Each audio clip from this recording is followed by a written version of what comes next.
Good afternoon, everybody.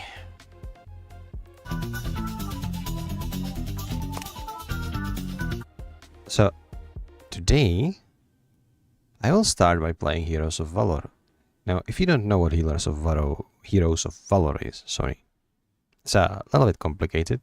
You know, so years and years and years ago, I actually developed Battlefield. So EA? Yeah. So EA, as they were releasing various Battlefield games, they did a spin-off. And that spin-off was called Battlefield Heroes, which was slightly Fortnite-ish kind of game that eventually got pulled off.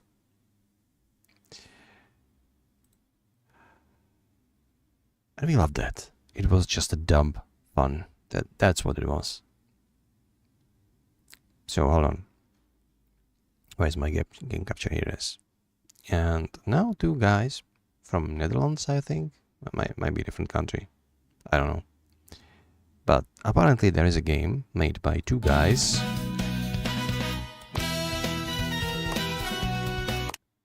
And that game is pretty much Battlefield Heroes all over again. Made from the scratch. Legally distinguished, right? So, yeah. You can choose from one of the three classes. And then they just go and shoot each other. That's about it.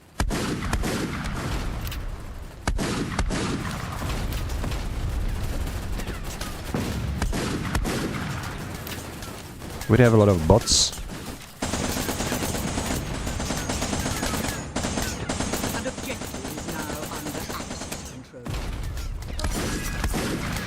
And I mean it in like a nicest sense. I mean like... The Allies have captured an objective. They're literally just bots, you know, the server provided. You substitute players, but a lot of players playing as well. The game isn't very popular just yet. But hey. I'm having a blast playing this. Okay, watch this, like a jump. The Axis Ouch. have captured an objective.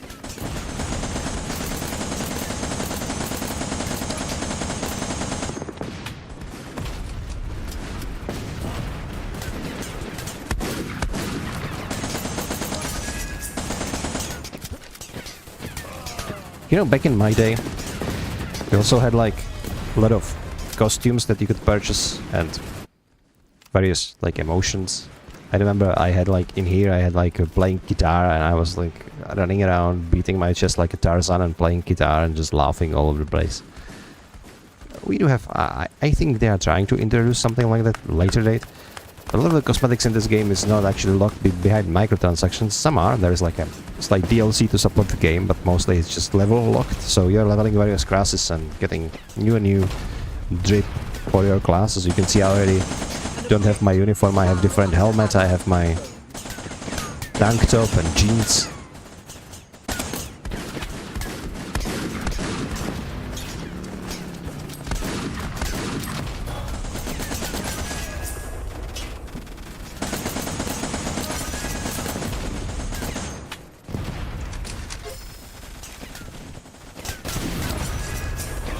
Ouch. I got triple kill. God damn it.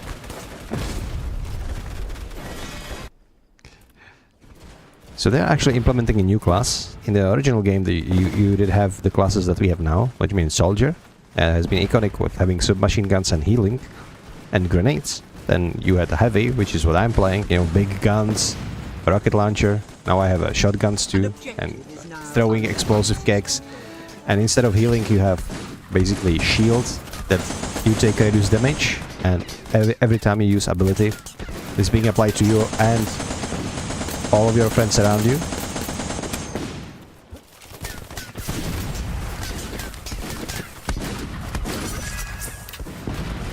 So that's a thing.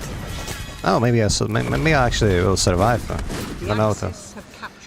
Then you have a specialist, which is also super fun to play. I'm gonna show you right now as I'm spawning. So I'm gonna go to recon, which is like sniper rifles, stealth, knives, and various stuff like that.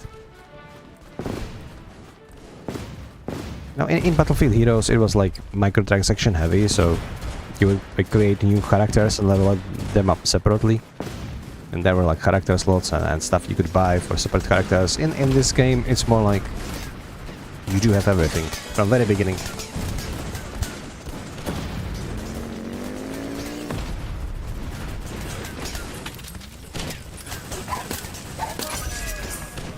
So I can be invisible basically for an infinite amount of time.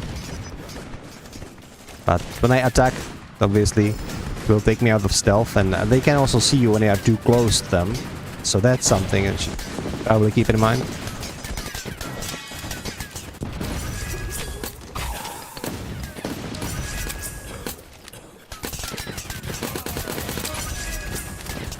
Ah, fuck it.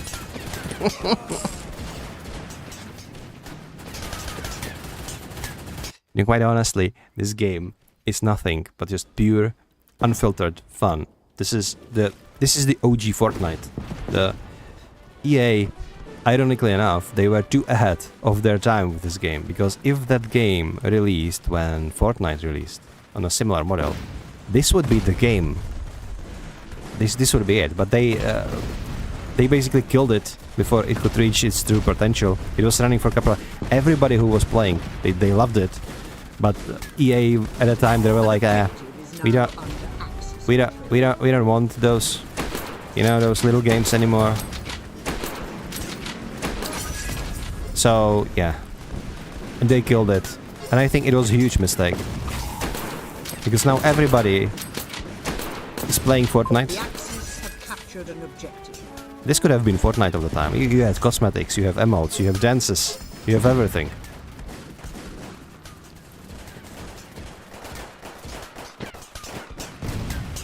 And, look at that beautiful chaos. Everybody's just running, spamming abilities, shooting everywhere.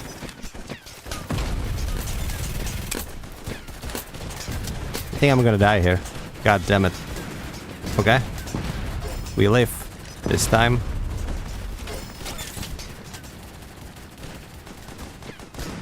I think what they also added that we are actually regenerating our health now, which wasn't a thing back in the day.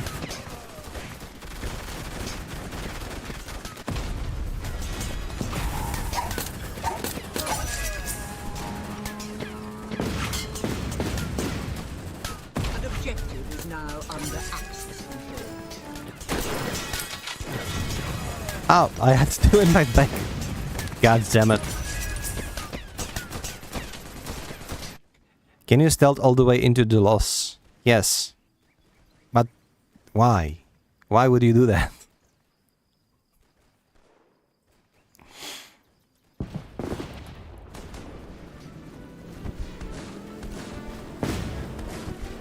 So the game is kind of clever in an aspect that if you are stealthy, you cannot like take objectives. You just thought of that. I mean, it's like the same if you're playing Limbo in Warframe and you're just sitting in your rift forever and nothing can touch you. Even nowadays, arguably...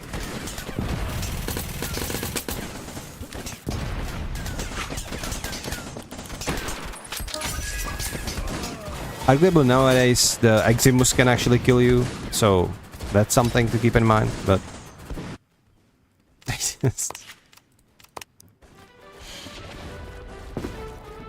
I don't know what it is about this game, but it is so stupid that it doesn't even make me infuriated if I die. You just spawn again, you just go again, and you're just trying to win. And it doesn't matter if you win or lose, you just keep leveling up your character.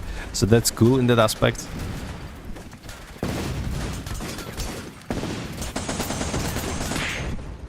You see, it doesn't really matter, right? You just want to go there and you just want to deal a huge amount of damage everywhere, and then you want to die and you don't care because you just respawn. It's not about like surviving. It's about like who is going to cause the most amount of chaos possible. You know, be it like you just jump in with a rocket launcher and then you do damage and propel yourself upwards, or maybe you just wanna. Sounds like chivalry. I mean, it is the same concept.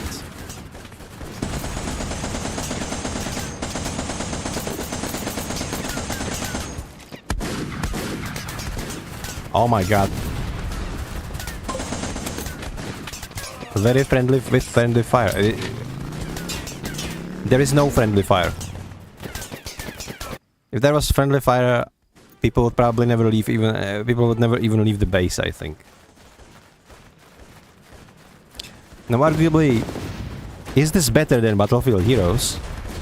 Well, it is better than Battlefield Heroes in a sense that this exists.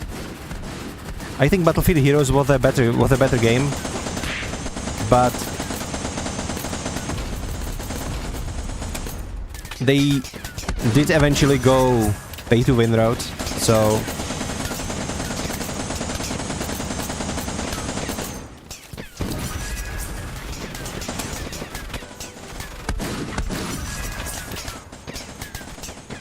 because they were also selling new guns and stuff, so in that regard, unless these guys decide they want a piece of cake too and do the same thing, this is better at the moment because you have every weapon available for you. What you can buy is like DLC that you will level up 10% faster, which is like, yeah, whatever, but defeat. The levels are basically just for the trip, so you know, if you didn't buy it like I didn't, you will wait a little bit longer for your costumes and stuff. But then again, all it takes is one player in the whole match with that DLC, and everybody is leveling faster. And also, who bought the DLC will get a couple of extra, like fancy uniforms. You look like kind of a general or something, and you can have like a saber. And maybe I will buy it later. It's like $8. It's not a big deal. But I did want to try the game for myself. It's like if they nailed it or not, and I think they did, because it is, you log in, you just hit quick play, and then you just go shooting stuff. It's absolutely nothing else to it. And it's like, you know what? I'm just gonna level up my trooper. So Colt 45, it's my favorite. I'm gonna keep that one. What's this? Garand, Magnum, or Tommy gun. Let's keep Tommy gun. Healing syringe is nice. Okay, grenade right. If you are in a map where tanks, then a sticky bomb is your friend. Other than that, just take let's take this. Okay, we want power clap. That's fun, and we want healing stuff. The fire bullets are great, but I think power clap is like more fun, arguably. Oh my god! I need to do some drape later for this guy, but I didn't level up soldier too much, so that's probably the issue here.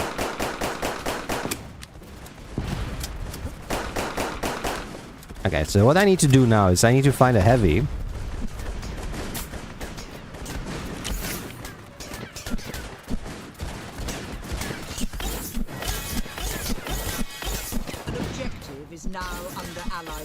I'm just going to heal the shit out of them, if I can. Yeah. I'm just gonna keep them alive. This is such a weasel tactics.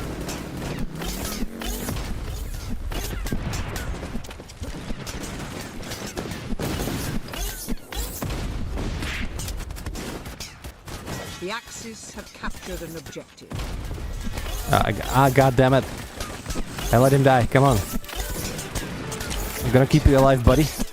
I just shoot the bad guys, okay?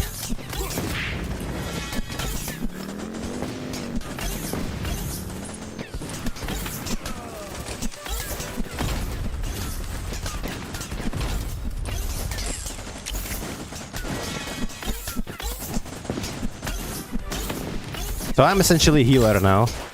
This is good.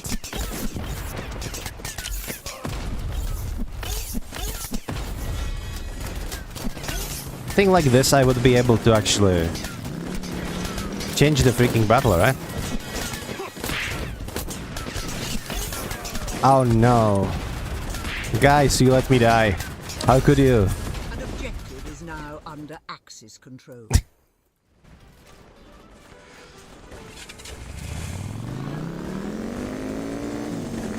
I mean, I think they let me die because I'm playing as Ginger. Okay?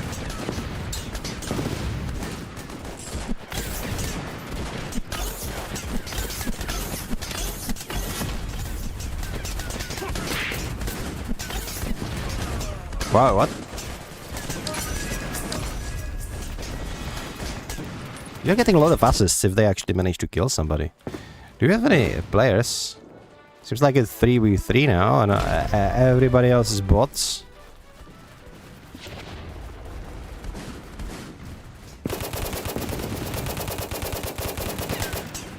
Hello.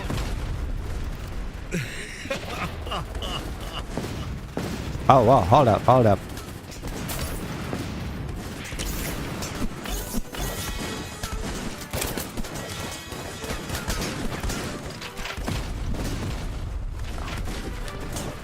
I don't know what made me explode The there. Axis have captured an objective.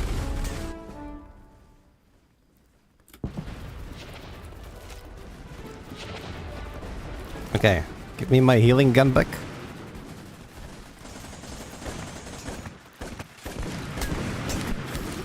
Ouch, ouch, what the? It must have been like a... An objective is now under Axis control. Yeah, are you hurting? Why are they targeting me straight up? That's I wonder if bots are like done in a way that they want to just target players the first time they see them. There we go. Get healed, buddy. You're not allowed to die. You're not allowed to die. I won't let you. God damn it. I think I will let you.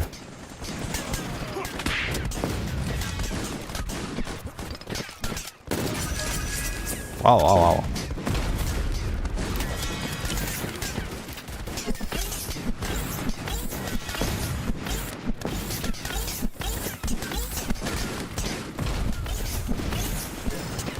Wait, that's that.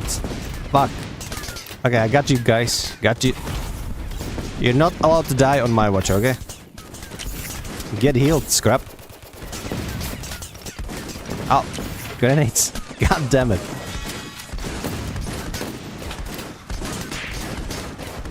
Can I get some assist, please? Can you kill somebody? Okay.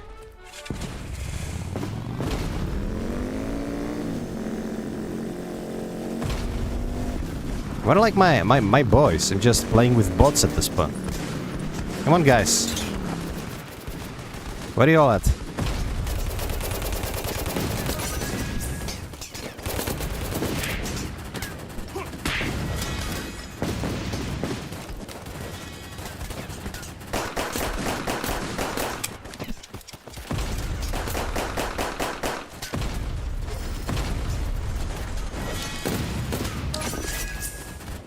The Allies have captured an objective.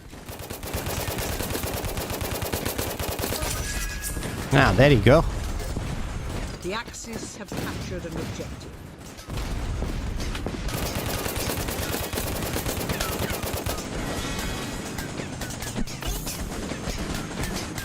I am burning.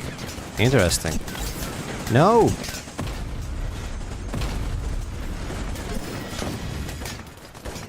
An objective is now under Axis control.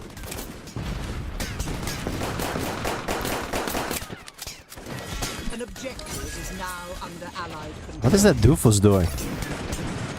Yeah, I got that.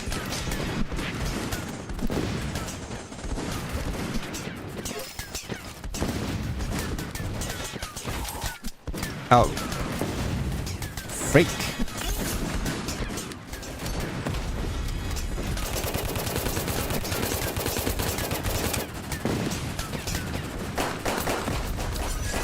The Allies have captured an objective. Okay, you boys are all okay?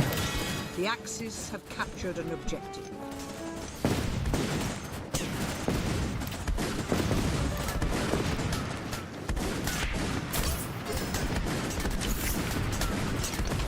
Okay, that is a player.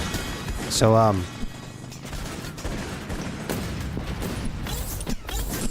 gonna stick to him. I'm just going to heal the shit out of him.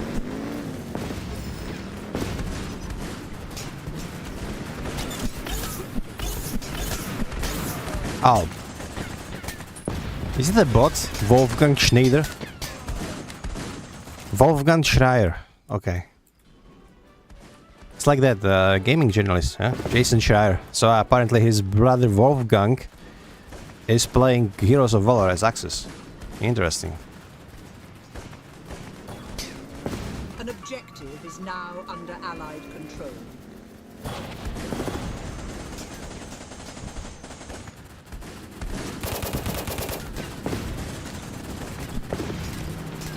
No! Dude, stop moving!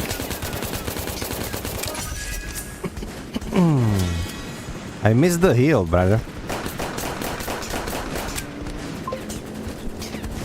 It is possible to win, I'm not sure. I have seen it yet.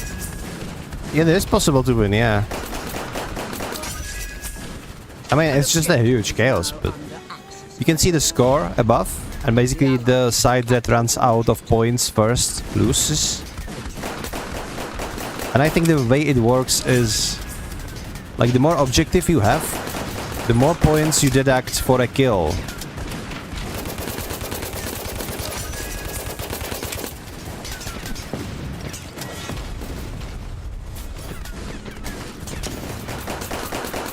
An objective is now under Allied control.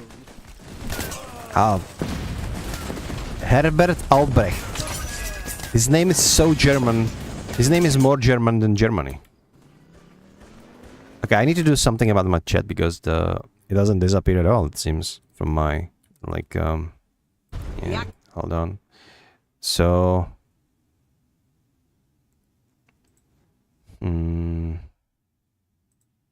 yeah, sure. But, okay, just give me a second. I'm just testing the chat on the screen feature. Should be relying chat messages to me directly, so I know that I never auto hide message after 2000 milliseconds. What's 2000 milliseconds? Sorry, 20,000 milliseconds. It's like 200 seconds. It's like 3 minutes something. 2 seconds? No. Is it? No.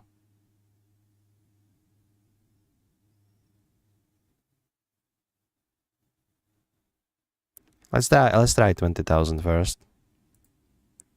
Hold on, I need to reset this. Okay.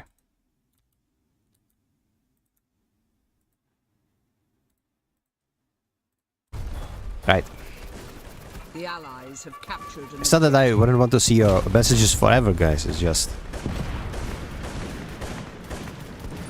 needs to disappear eventually. Okay. 20 seconds. Oh, let's see. Let's count your message, okay?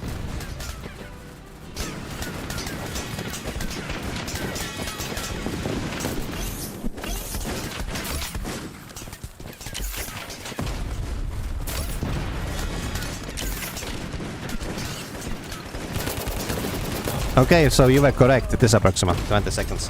But 20 seconds is too short. Okay, 20 seconds is too short. So we're gonna add 10. Now it should spawn the messages in like much faster, basically. Yeah, and I also start in the top instead of the bottom. Not that you guys could see it, but it's just my OCD doesn't allow me to have this activated in a way that I don't like. So yeah, perfect. Let's go. I'm actually enjoying Trooper, considering you can heal people.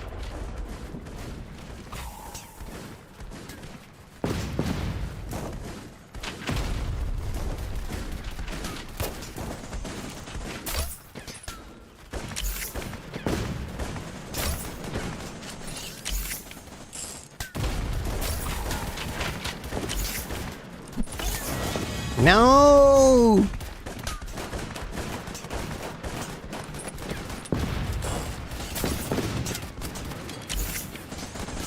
The Axis have captured an objective.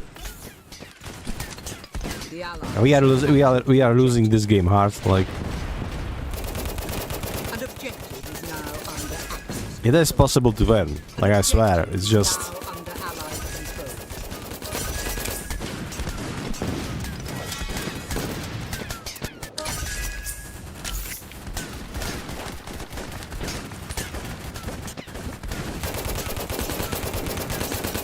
Look at that weasel. He's trying to weasel his way in.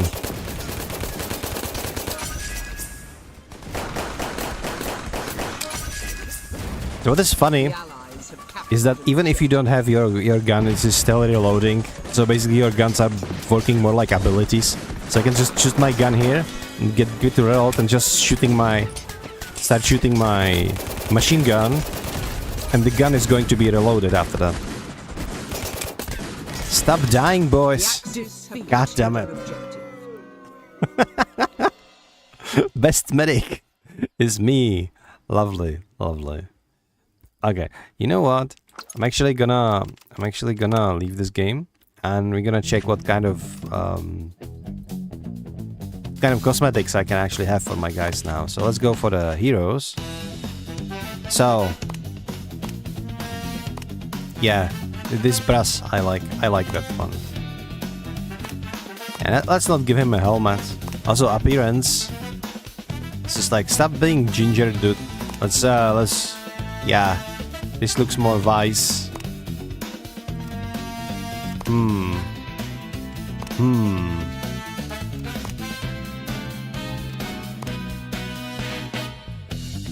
Ah, this looks like a douchebag. Yeah, I will stick with this one. Yeah, perfect. You're looking sharp, man.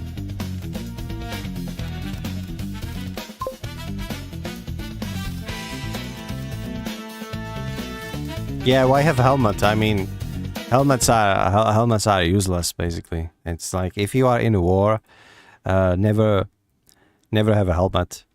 It's why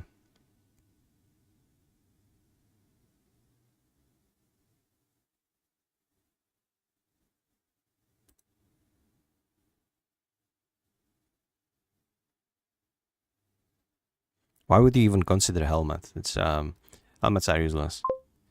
So, changing my chat again. Sorry, I just make this right so I'm not. It's good that it's beeping, so now I'm alerted that there is a new chat message, and that's essentially it. So, I can have anything. As you can see, I level 3. I wouldn't. So exactly, yeah. As you can see, I need like level 15 for bandana and level 28 for pipe.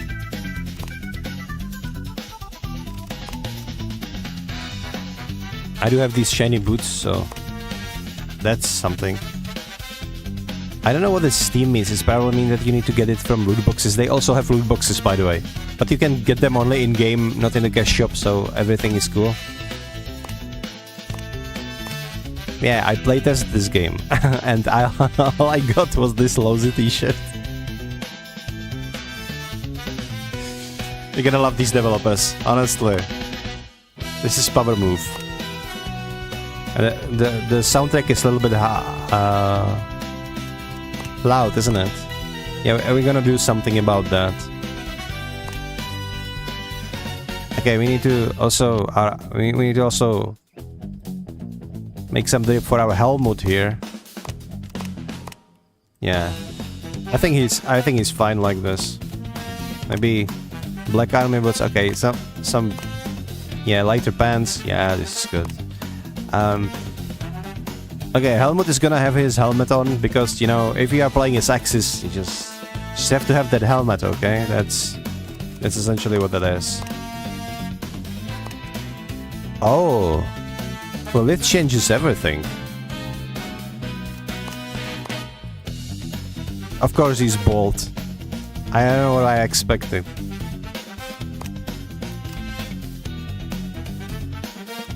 Wait, what my... Interesting. Okay. So if you wanna... So depending on what side you're playing, you're leveling different... there is a lot of grind in this game, isn't there? Well, whatever. I like to play as allies anyway.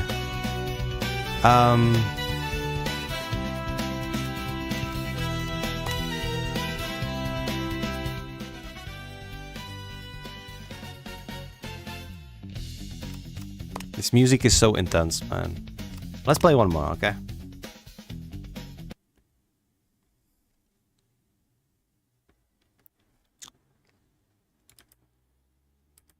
I was thinking I will probably do a review of this game or something similar. Because why not?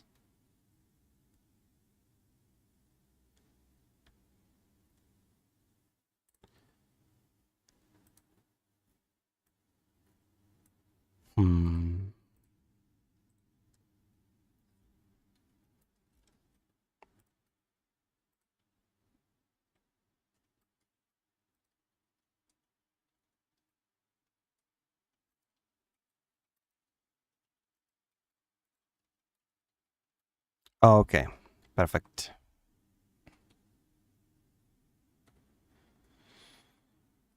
Sorry, was just doing some stuff on my streams. What you saying, Illustrious? I found my registration email from the original game from 2009 recently. Yeah, this game is like... I'm kind of worried about this game. I fear that if this game starts to be successful and if a lot of people buy it, which doesn't seem so, it doesn't seem like to be success like Schedule 1, it just seems like for a niche audience, but people love it. I'm just afraid if this goes like viral, what's gonna happen is...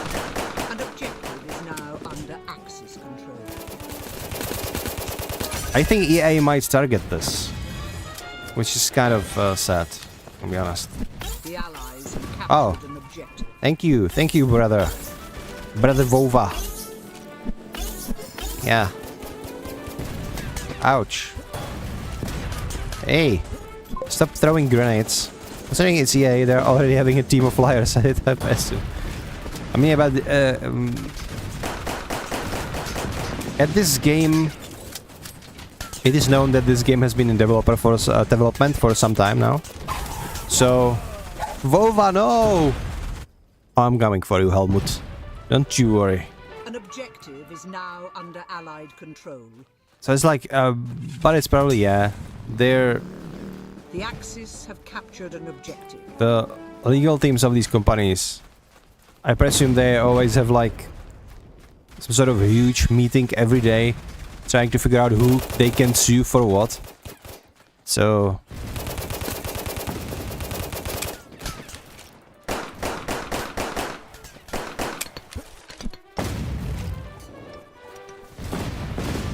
the same happened with like Nintendo, right?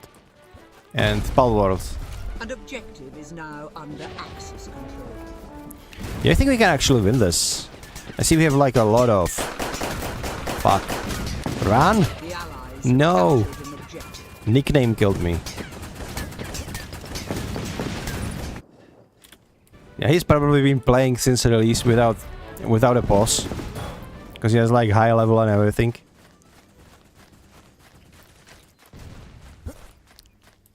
It is funny in these games, like whenever any game like releases that has even slight piece of competition prospect in it, then you will always have some sort of guy who will simply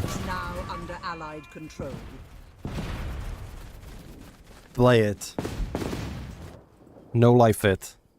You know, game is out for 5 days and he has like 120 hours played.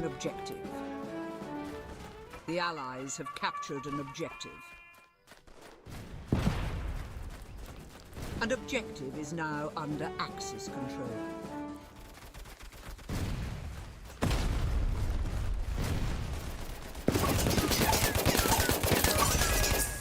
Not today, badass.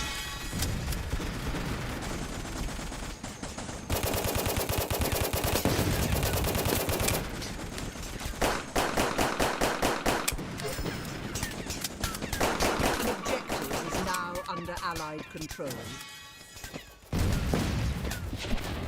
The Axis have captured an objective. Don't go there, dude. Shit. No!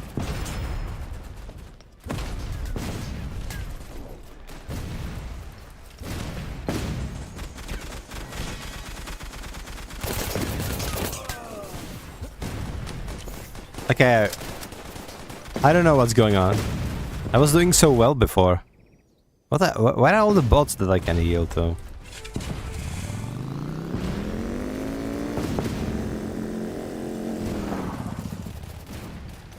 Wait, there are no bots. We have... somebody disabled... Everything is a player now. Well, that explains a lot. Oh, fuck you. Stop throwing this garbage at me. Oh, bro. This is like 5 meters from our base. Why is there like whole enemy team right here? God damn it, guys.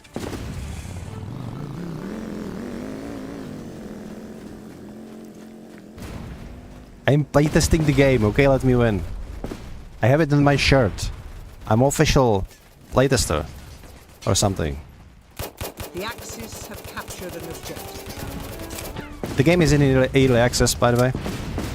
So we still don't have oh. We still don't have the...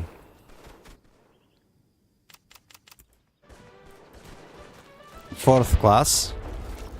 But I said that the fourth class is going to be like some sort of a engineer. So like if you imagine like Team Fortress engineer, you know, having stuff like turrets and stuff. You know, auto turrets. I think that could bring an interesting dynamic into the game.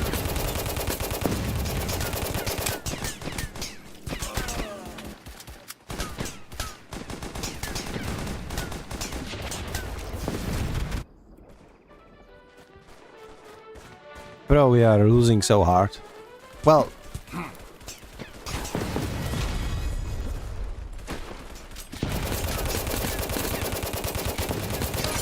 yeah, screw you, Helmut. Ouch, ouch. They're everywhere, dude. What the hell? You know what, I'm going recon. I'm gonna slit some throat.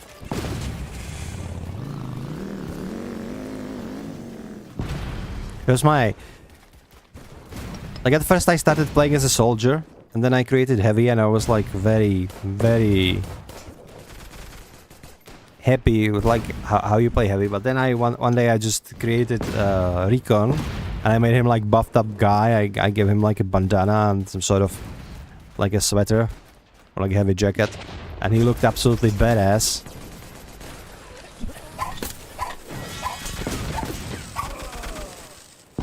Nah, man.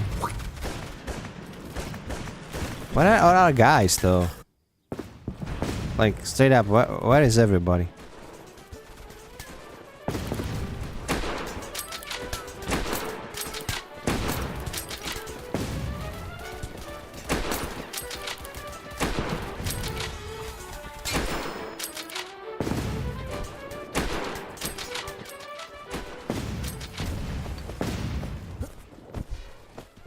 The Allies have captured an objective.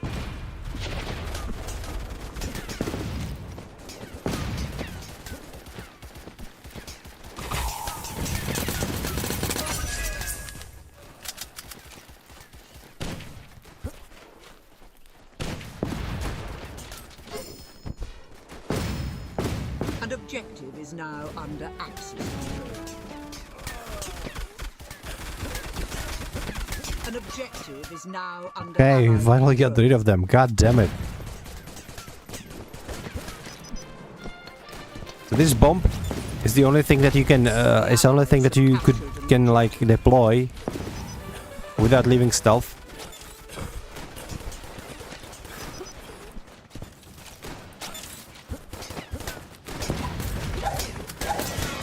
Ah.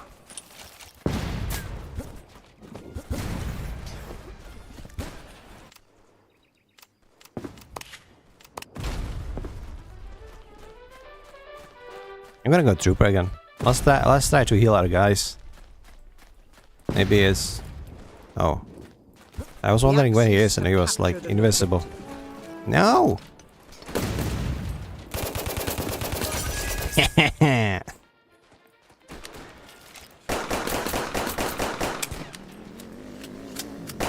Oh! An objective is now under Axis control. So what he did, he used like the empowering ability on his sniper rifle, which is something that Recon can do. Now under Allied control. It does so much damage, man. I should have healed myself, maybe I would survive. The Axis have captured an objective. Okay, hold on.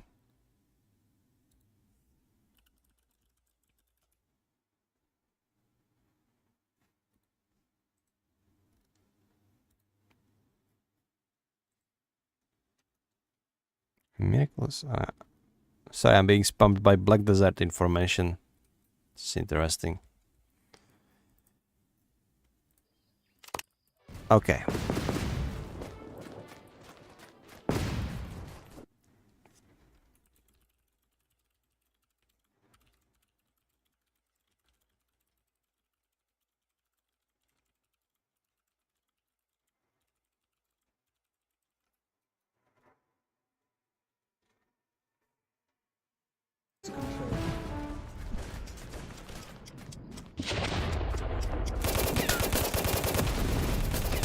Oh no, I'm gonna get shot in here, dude. No. Can't you stay alive? Can you stay alive for like 5 seconds so I can actually heal you, dude?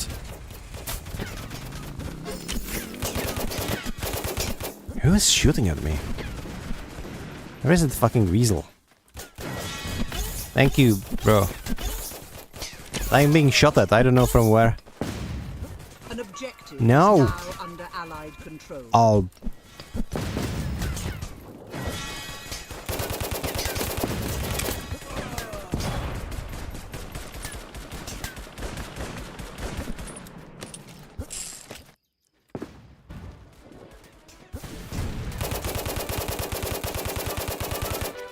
Just lost grenades in there.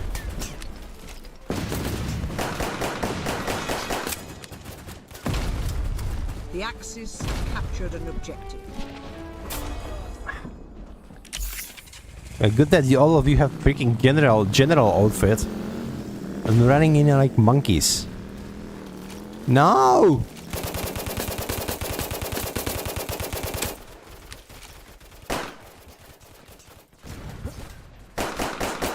The Allies have captured an objective. Oh, fake. Screw you, Dave. Oh, mine. Of course that was An mine. objective is now under Axis control. Guys. They are one man. Oh, how is he? Like, we have one more players on our team. How are they spawn camping us? So it's like every MMO The healer. Axis have captured an objective. Yeah, pretty much. Not anymore. I guess somebody just deserted. An objective is now under Axis control.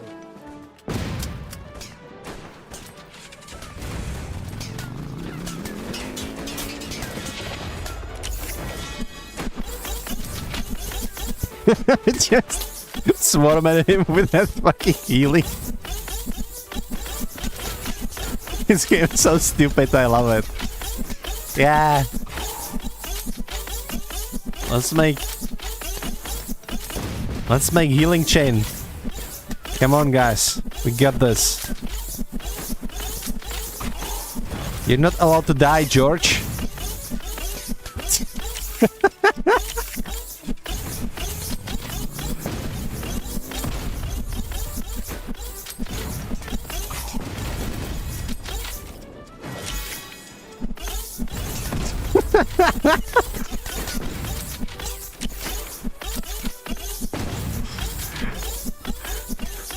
Guys, look at this. This is gameplay. This is how you design. This is game design, okay? Objective is now under Allied control. Somebody needs to clip this. The Allies have captured an objective. Yeah, making Chuck Norris. Yeah, we hope so.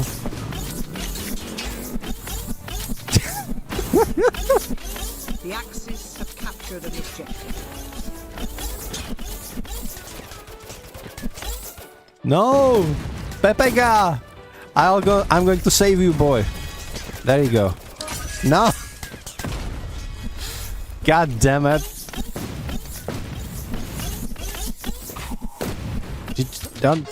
Don't be up there. They're gonna. Nice. It's not Chuck Norris, okay? His name is George, and he is a good soldier.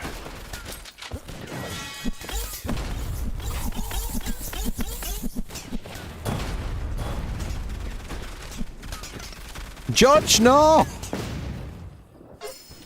No! Guys, I'm gonna avenge you!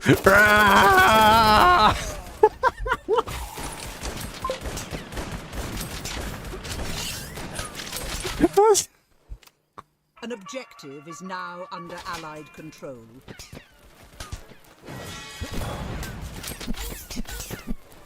The Allies. Okay, here we go again, boys. Go get them, George.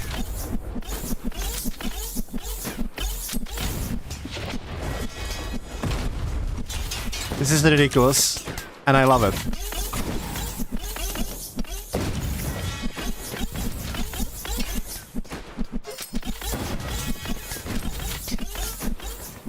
Yeah, we have like 74 health left. They have 585. I don't think we're winning. I don't think we're winning this guy, guys. I say I don't think we're winning this one, guys. It's yeah. We should have deployed the George strategy much earlier. That was a tactical mistake on our part.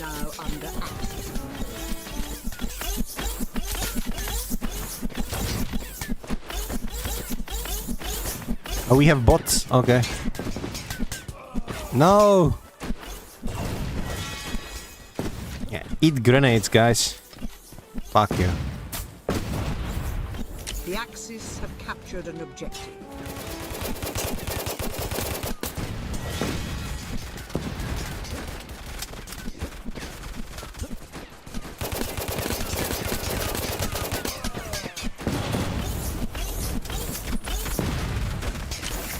This is ridiculous. People are just leaving our team. George! They got George again. God damn it.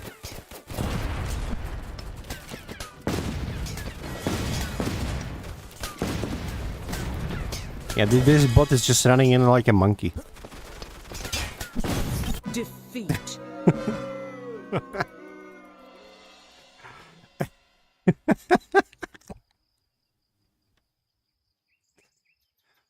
Oh well.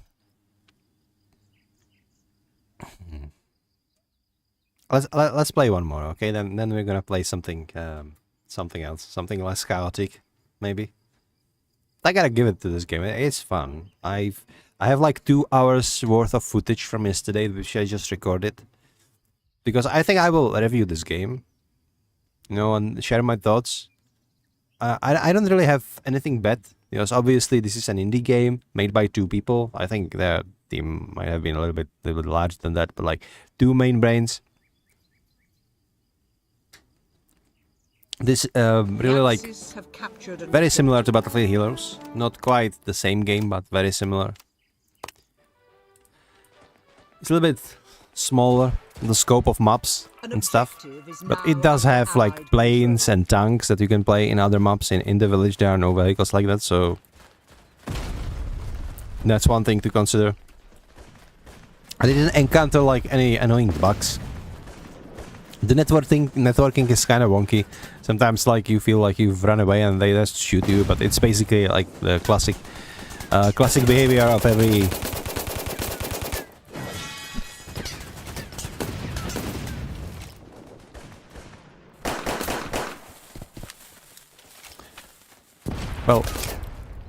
like, god damn it. No.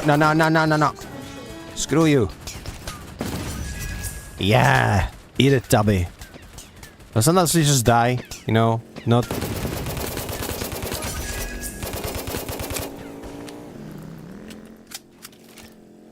Not necessarily by your fault. The Axis have captured an objective. Fuck. Fuck you guys.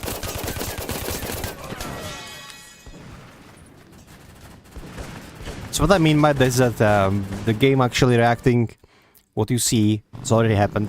So sometimes it gets like wonky, like you think you run to cover but you are already dead and you will figure out like half a second later.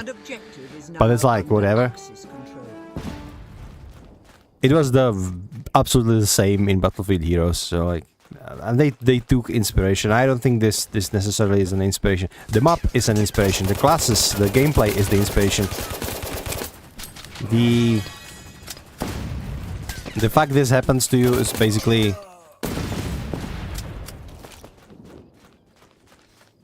not afterthought, but like the result of.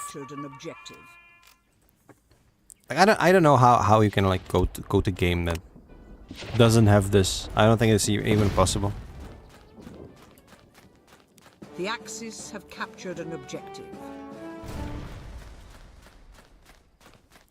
There's a lack of music. They have basically one song. They did use some proper songs. Oh, get him! Don't let him get away. Get him! Nice.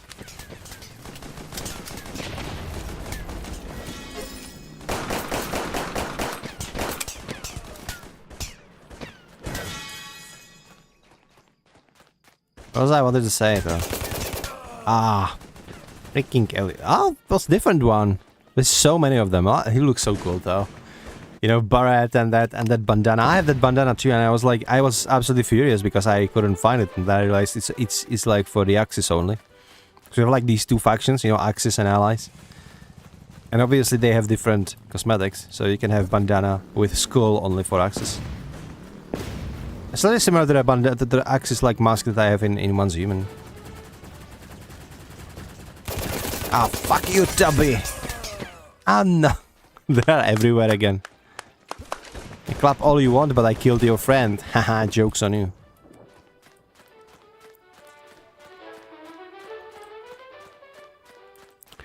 So did they have like one song that was kind of legally distinct to... Why you don't have your playtest shirts? I don't know. Did you check? Because okay, I'm gonna show you something. Okay, maybe maybe you already know this. Okay, but if you go to your heroes, then there is a difference between this, which are shirts, and this, which are coats. So to actually have your shirt, you need to go in here, not in the coat. Other than that, I have no idea. I think the shirts were for everybody who bought it in early access. But this is something you would need to contact the support, right? And considering this game is made by two guys only, I think it's going to be a little bit wonky in terms of how fast they can reply to you. But you are not like the first one complaining about this. I've seen a lot of people writing in chat in the game as well, etc. Yeah, just go write them. Okay, what's happening with the quick play? Let's look for some game. 500 tickets, sure. Let's go.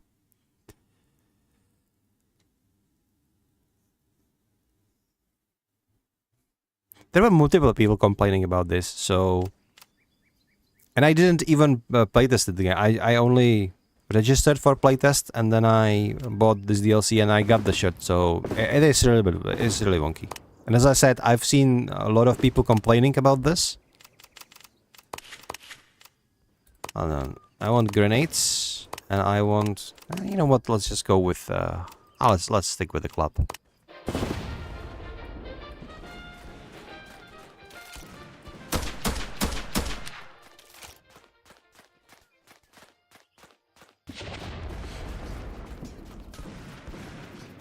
I mean, it's something to be expected. They are after all indie developers, right?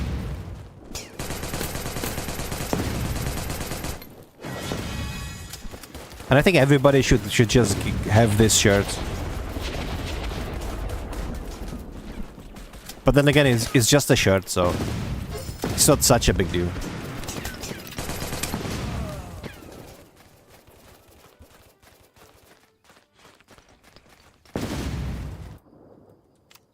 The only thing I can tell you about this is you don't have to worry about shirt being tied up to the DLC, because I don't have DLC and I have my shirts.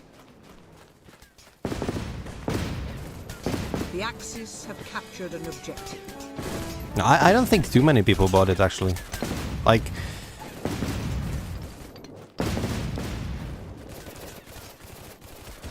nowadays, when you say that indie game is successful, then you usually hear about, like, it sold millions, right? Or whatever.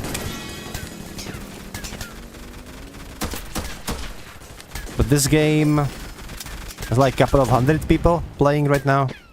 You know what? Let's just check. You know, we can do this. I'm just gonna camp in here and I'm gonna check. So hold on. So Steam DB, right? Steam info, and there will be Heroes of Valor. Heroes of Valor. Okay, already searching for it. And we have 266 people in game, so not really 2 people playing. Asking if I shut up, okay? Shut up. Okay, this is for research. Okay, I am waging the war on the marketing. So yeah, peak in 24 hours is like 431 people. All-time peak is 550. So it's like, yeah, it didn't sell like too well, but like it's an indie game, you know. So you don't have to look at it in a sense of how successful and unsuccessful. They're basically making this for fun because they themselves miss the Battlefield heroes. So that's something you need to take in consideration. And that shirt, like, if that is a shirt that everybody who was participating in like beta tests should get it, it means that everybody should get it. That's about it. And it's not. I can imagine that, like, right in the code, like everybody who has been playing before this date get this shirt is not something super difficult. An objective is now under Allied control. The Allies have captured an objective. Oh my god, they are everywhere. They are always everywhere. What's going on?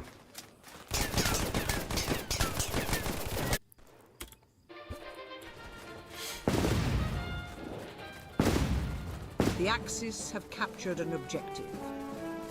Anyway, welcome to the chat. If you're staying. Nexon, is it? Are you streaming the game as well? Like, for me, it's kind of baffling that we have so little people playing this, but because the game is, it is fun. It is just concentrated fun. But on the other hand, like, a lot of people played Battlefield Heroes, and nowadays it's like you can play this or you can play Fortnite, right? So it's just like Fortnite is simply more popular, and the more popular the game is, the more people it will drag in. So if you want to play something like this, then probably Fortnite is a better choice. But on the other hand, I consider this better game than Fortnite because I don't play Fortnite myself.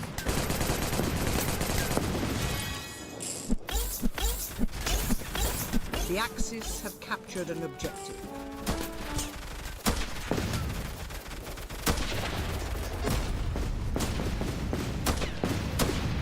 Are you still there? Little weasel.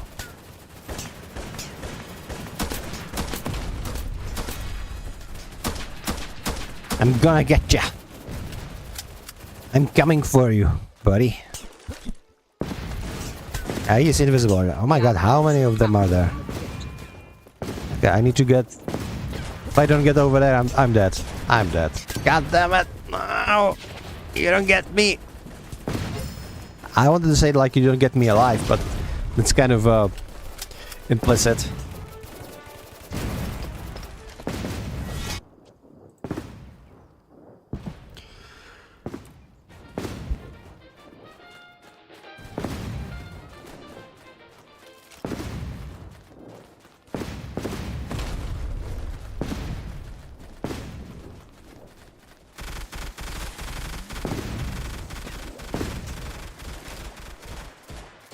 An objective is now under Allied control.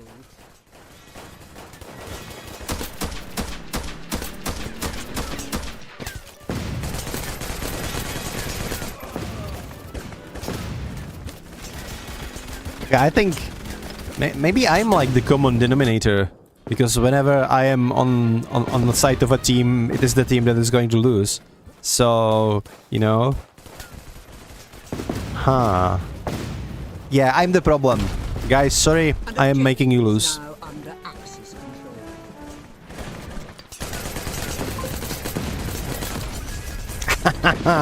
Mr. Sprikar. Nice. Eat grenades. I hope it will hit somebody. It's exactly the same with how Battlegrounds in WoW I never won. Not that I tried too hard. No! God damn it, grenades. Oh fuck! Just ran into a freaking corridor and there are like 5 guys waiting for you. No! Why was I out of ammunition all of a sudden? Ah, fuck.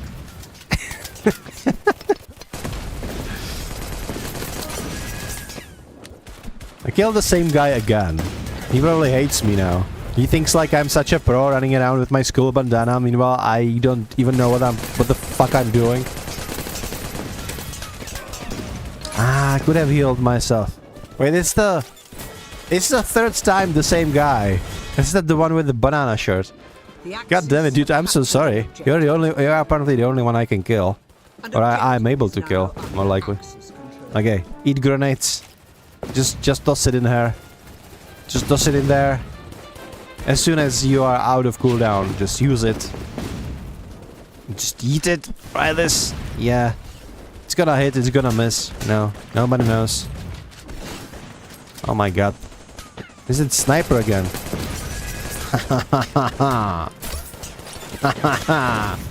Yeah. Here we go, boys. Come here. Be healed, noob.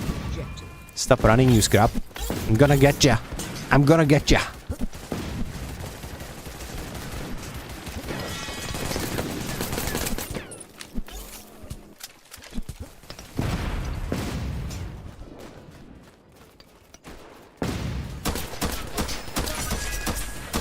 The Axis have captured an objective.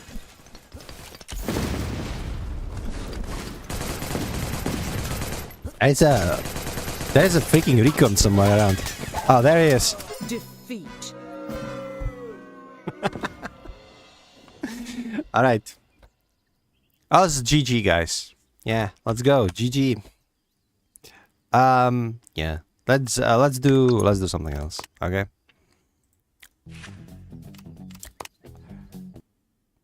It's starting to be a little bit little bit funky. So anyway. Let's check. We probably need to change the... Let's change it to... Should I just pop into the Black Desert Online now? Hold on. Obviously, I'm already in there. So...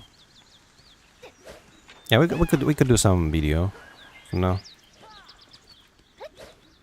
Are we okay? So...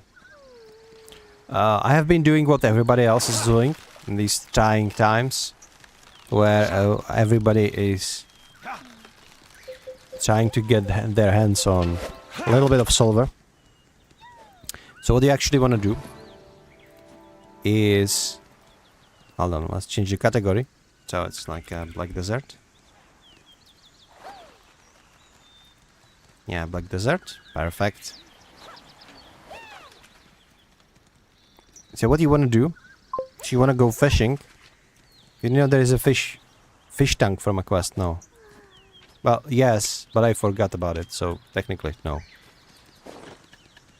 What do you even do with the fish tank, though? As you can see, I've catched like a fish that is worth 80 million silver. And then a couple of other. So, when you have this, it is kind of worth to go here, into this well. and go into the land of morning light and then sell it there. That's what we're going to do. Makes your fish fresh for 10 days. Wait, I thought it's like a furniture.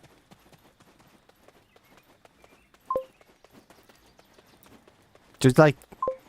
It's a bag. What? So you're just stuffing red fish into the bag.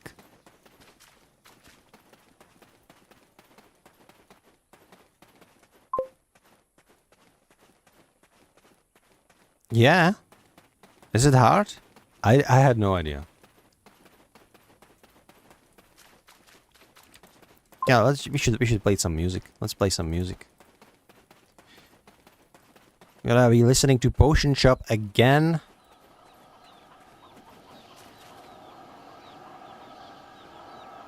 Right, am I...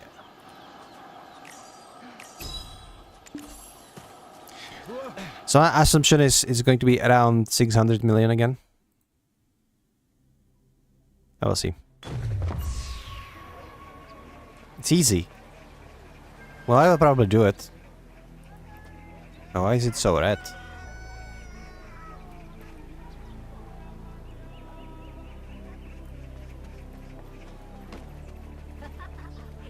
What is going on here? Everybody's dancing? Oh. My legs are a specialty of Nampo. Okay, bargain? Gee, It's very important to bargain. So my silver bellfish now has a value of almost 200 mil. If I bargain it, I added a couple of more. Okay, I've sold, to be fair, I've sold some yellow fish to the Imperial Fishing, which triples their value. So it is roughly similar to just getting in here. But yeah, we get almost half a mil for this.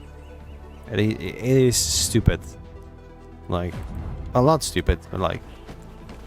So you need to invest. If, for example, what I did is just somehow this happened. It's like plus 10 life skilling in all of the slots. But so far I've wasted more like money for these crystals than I've actually made by fishing. But hey, it's an investment to the future, yeah. So when you say easy, is it in Land of Morning Light? Ah, why? I don't like Land of Morning Light. Well, I do like Honglin base, but... Ugh. Everybody in there is weird. My NPC's standards, I mean. Okay, anyway. What I'm after right now is to expand my... You need to find Shim the Blind and do his quest. Well, I will do it eventually.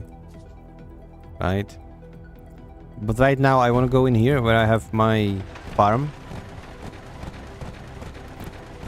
I need to tend to it.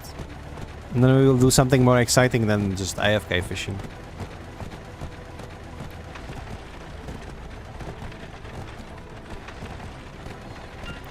So the thing I'm after right now is sort of new farming pods that you can get for a quest, so you don't need to invest contribution points into it. And it started with a quest chain. It's like somewhere around here. It's not this guru. It's yeah,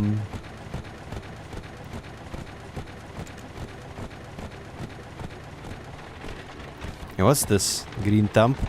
Okay, interesting.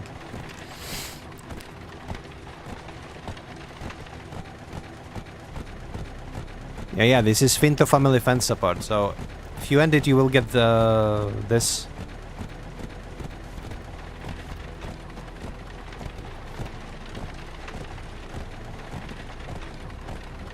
And this. So there is so many fences you can get, and they're basically for free. Meaning no contribution points. So you're slowly just building for it. Now I need to gather 50 wheat and give it to Clow, and then I will guild bosses later today. Oh yeah, it's Saturday, right? But they're in the evening. I don't know if I'm even going to be streaming those, but we'll see. Should probably get rid of my guild stuff. So this is the first one. This is blue. It's just gathering corn.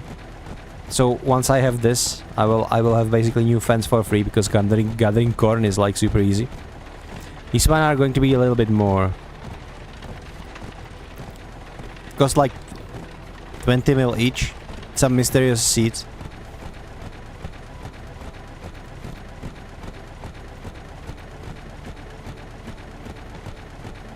Why are there two of them?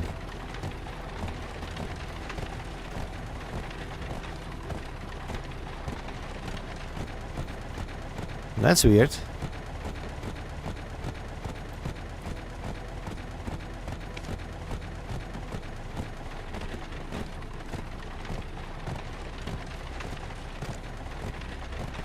Or maybe that's for that one that I already have.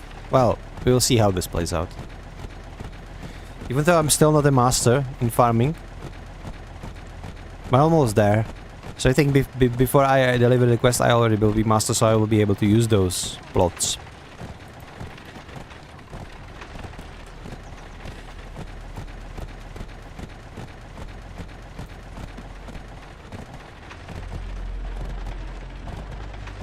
Today is a lovely day, by the way, here in Prague. It's really sunny, a little bit hot, but not too much. No, not above 30 degrees, I think it's like 28. It's just kind of a hot, but it's kind of a good hot, yeah.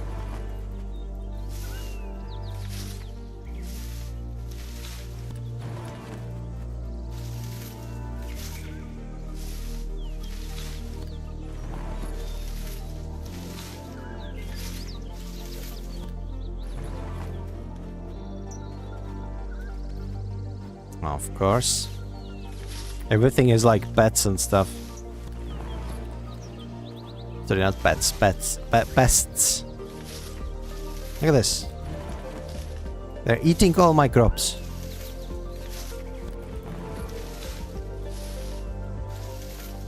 They're eating the peppers. It was nice outside yesterday, yeah. Even the nights are getting warmer. I was working out at night today, like 3 AM. I was a little bit chilly, but then you start working out and you forget about it. So you just heat yourself up, so the cold air around you actually helps you cool down.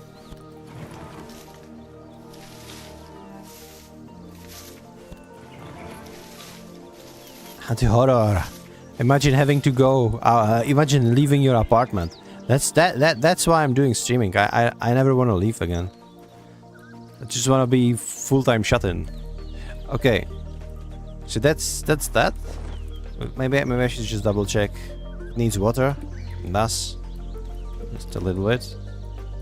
How did you eat all the fertilizer already? Okay, you ate all the water. How about you?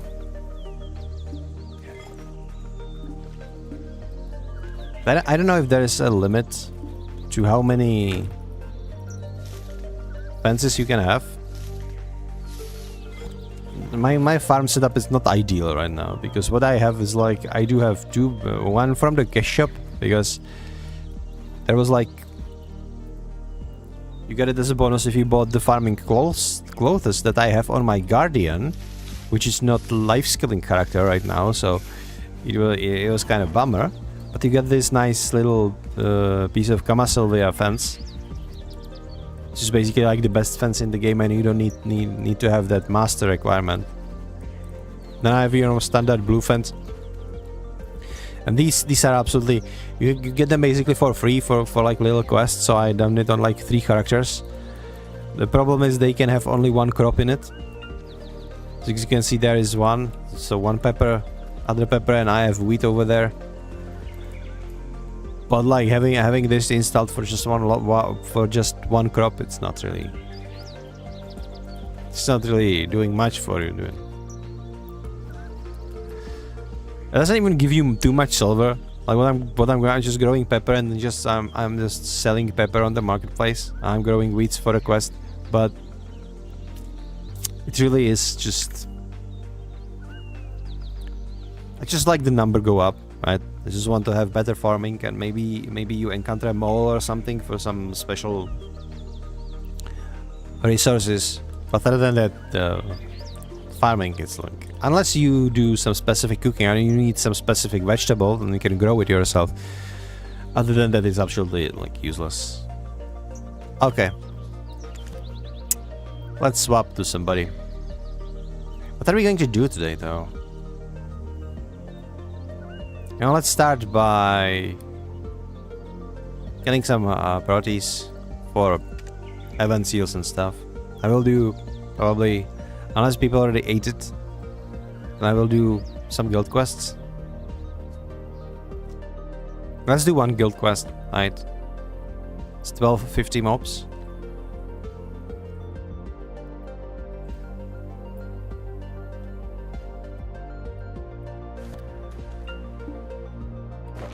How are we on the guild quest department? All good. Okay.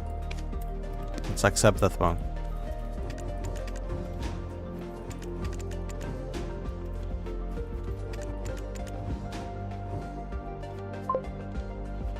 Plenty of free quests, yeah. Last week, it really wasn't. Last week, the quests, somebody was productive because quests were done like early in the afternoon. There was like one quest left.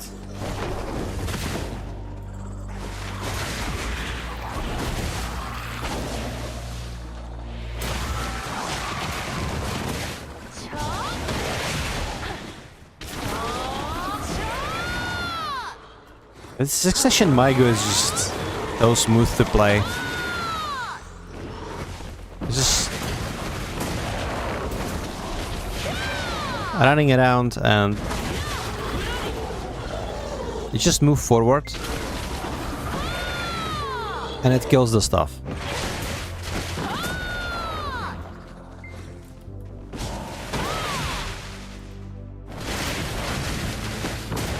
How is the game? Isn't the game too loud though?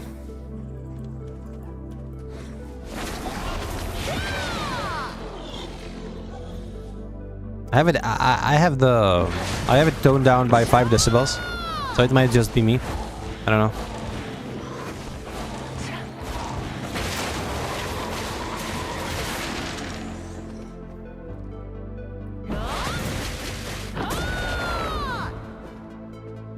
Wait, what? Where? Where is he? You don't see any music.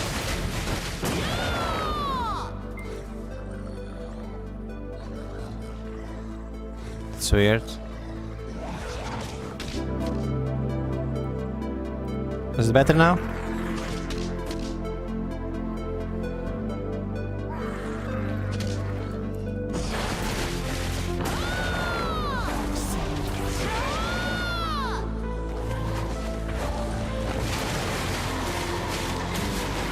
Do you hear the music now?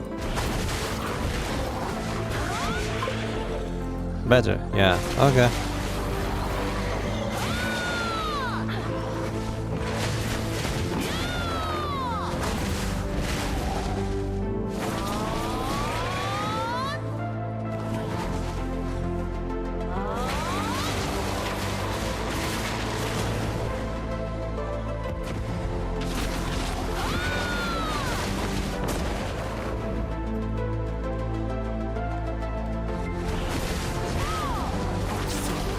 I was really trying to compensate, you know, the music and everything, but you know, so everything is even. But I don't know to what extent I was successful. Also taking in account the physical volume. of your sound that you are playing.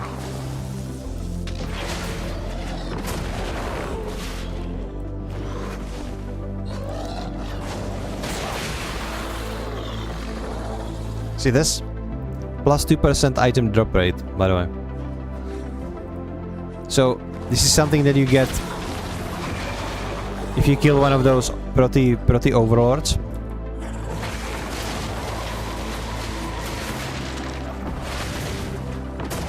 It's actually a pretty nice buff, even though you're probably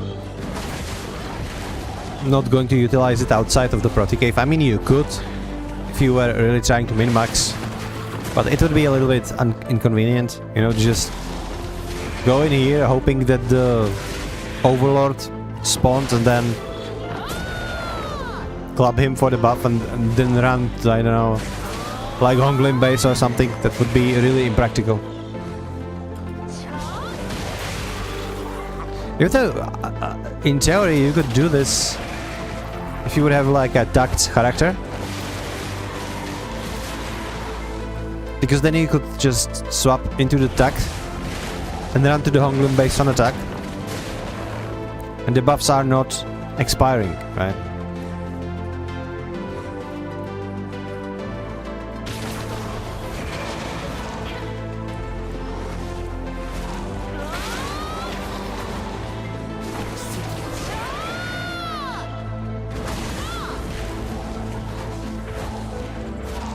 Okay, I need some kind of gas protease, and they are not here. What the hell?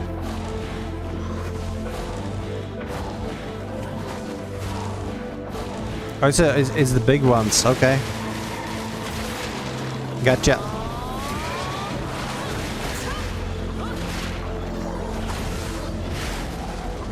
There is another one. Good.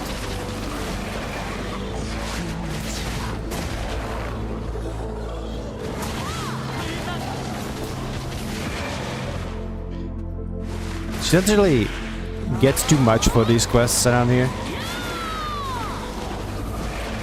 But the way I see it is, if I am grinding, there is some like extra free money available. Even if it's not much, it's always just extra for a few clicks. So I always take it. Okay, we're done.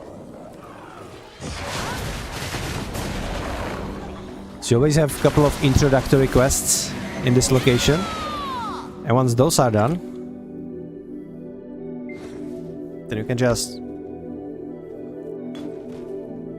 spiral back, deliver everything, and then he will give you the finishing quest, so to speak.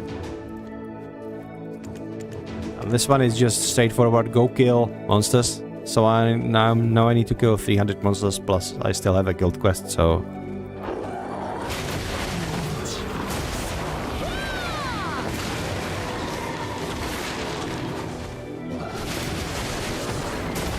What you can get in this place is Atanis Element.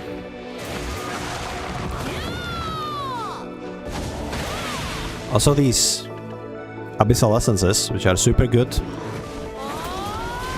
It really buffs up the amount of silver you get there. And now since the event is live, those Jewels of Imperfections, you can drop them in here as well.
Yesterday I wanted to stream AI Limit. It's like to myself that maybe I could like dedicate the whole day to the Souls game, but I just couldn't bring myself to do it. I was so sleep deprived, so tired.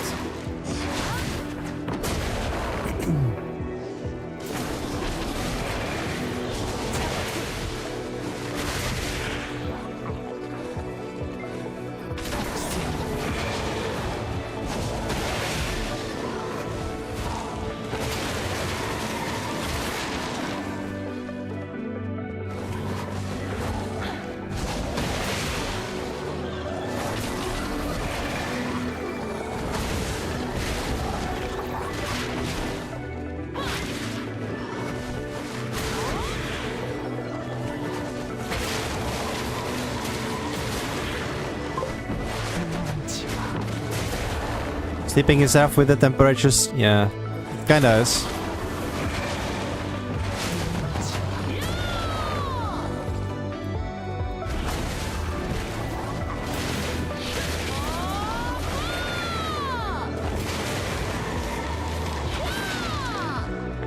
It wasn't so hot like even 10 years ago. It was better. It's just keep getting worse.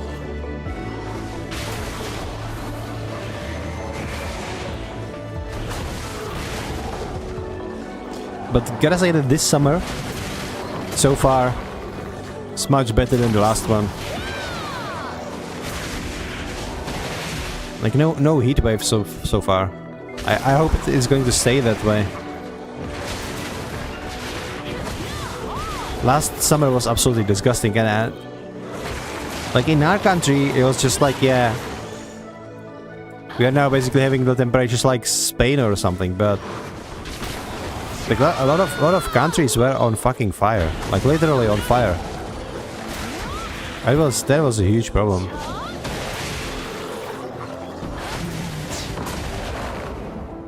So I really hope it's not going to.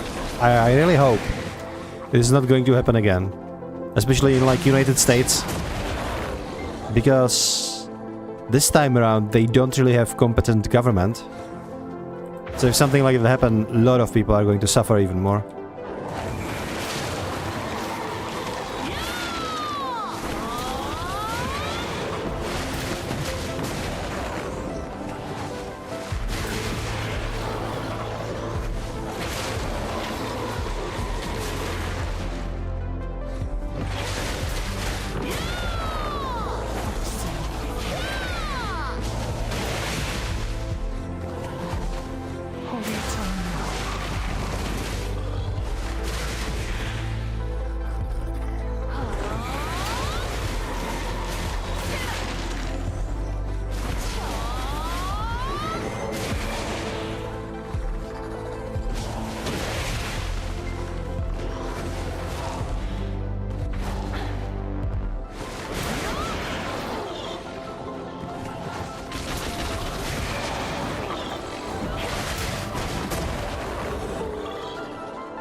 Look at all those little fishies. Yes, boost my body count. Those little proteins actually, by the way, if you see this Protiotica or whatever that is, this is what is spawning these little guys. So if you like hit it, they will spawn the little guys. And you can kill them.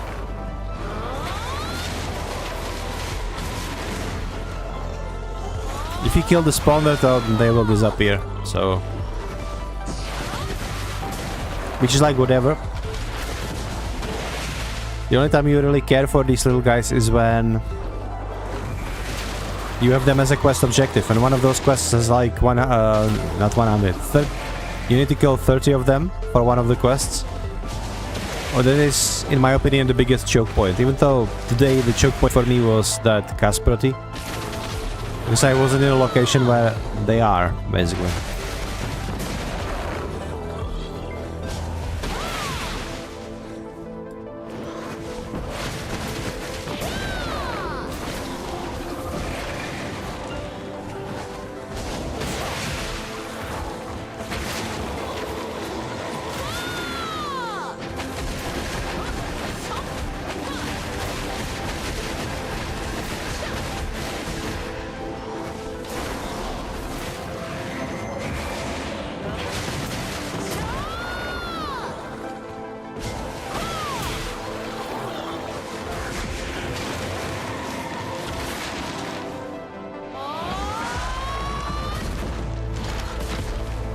Hold on, how long have we been streaming? Oh yeah, hour and a half. Okay.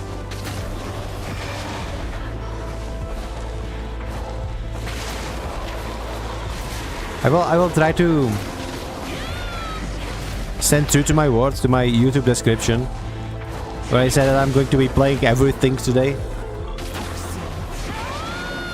So we will grind for a little bit. Even though I think we're done with the quest in here.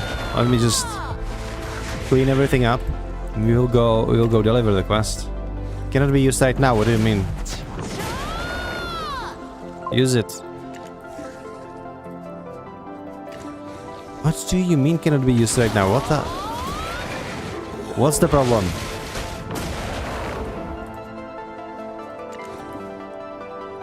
What the hell? They already like use it too recently? Curious about the Viking Mayhew in the process of trying to set up. Wonder how good it plays.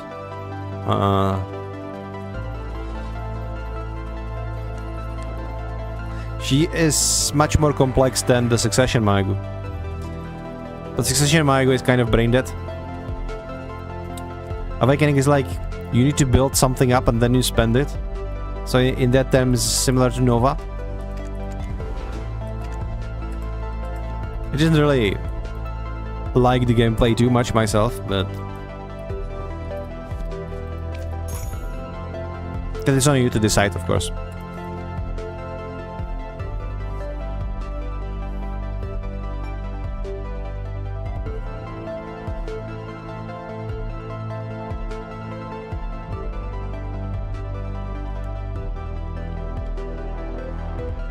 Okay, let's go. Let's go find some Honglim, yeah?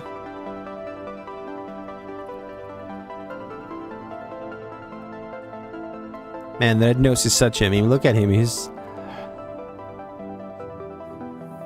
that stupid Red Nose of his.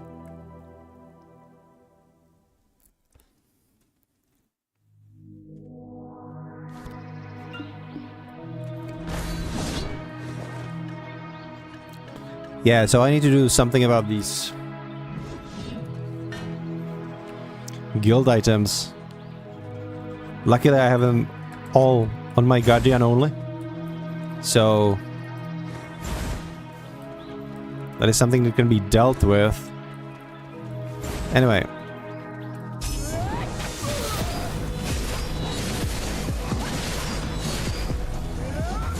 Wait, what? Oh, it's a Javel. For a second I thought it's another Origins of Dark Hunger. But I'm not that lucky, am I? Yeah, I don't think I am.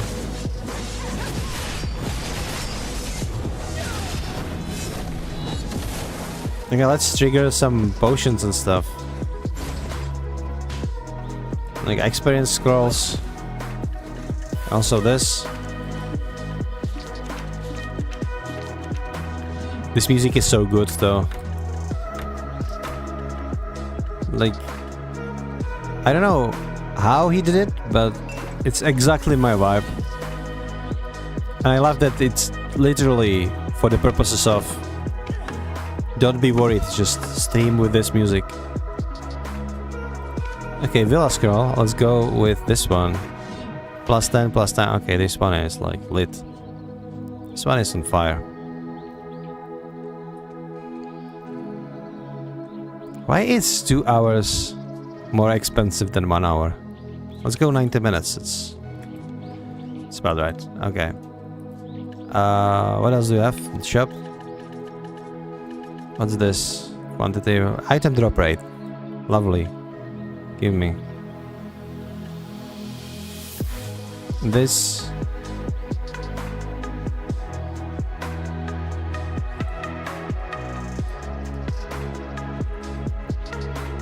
Yeah.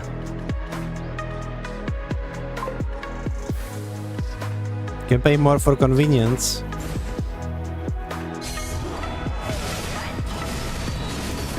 I guess if you would be taking this from the villa, then yes, but from the tent, it's right here. It's convenient enough.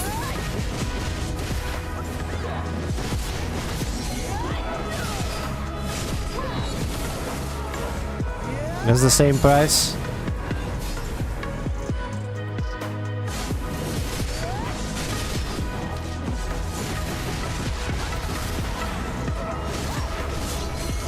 But it really is making Superman out of me, isn't it?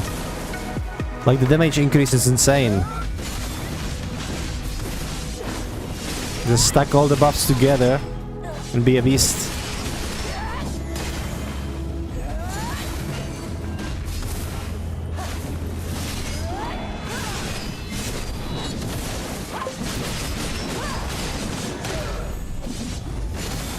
Oh, I need to activate my Aegis Fever.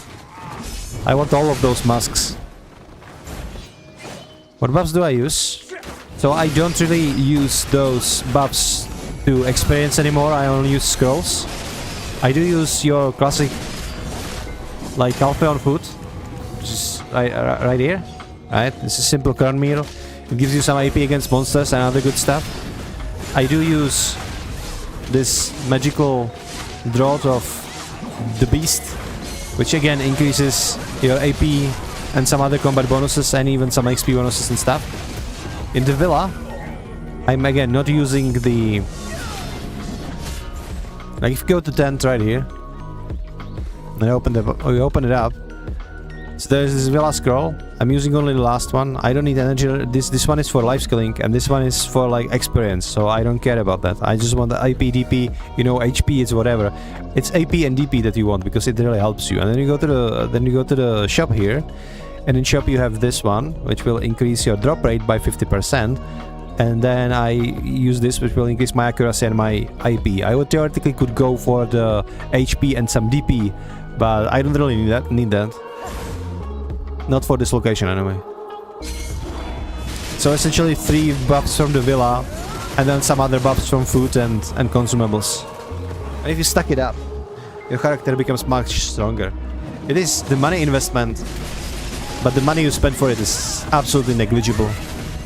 Like I spent 50 million, but I increased my drop rate, right? Then you saw that during my session I got a couple of gems. Those gems are really valuable.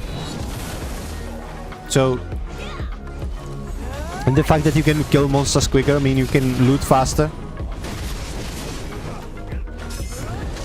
So that raw silver that will get back, right?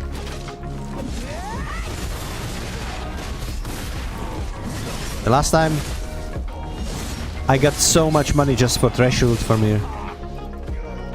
It paid up all of those buffs. Like, without an issue.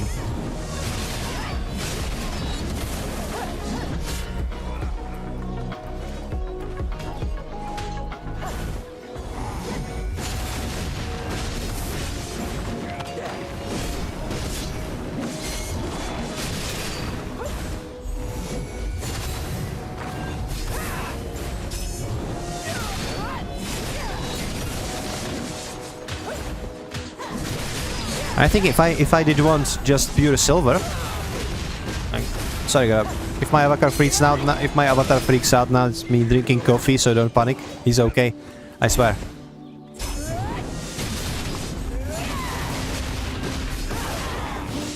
So if I wanted just silver, I could probably go to the LVR Hex Sanctuary,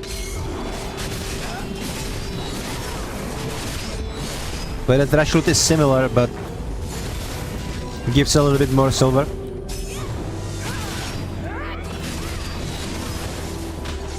And the difficulty of the mobs is pretty much the same, and it's also one of those locations where the mobs keep appearing on the same place, so it's whatever, yeah.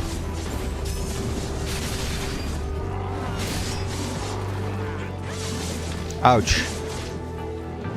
Well, sorry for existing, I guess. We have the first part of the Gumiho, which is nice.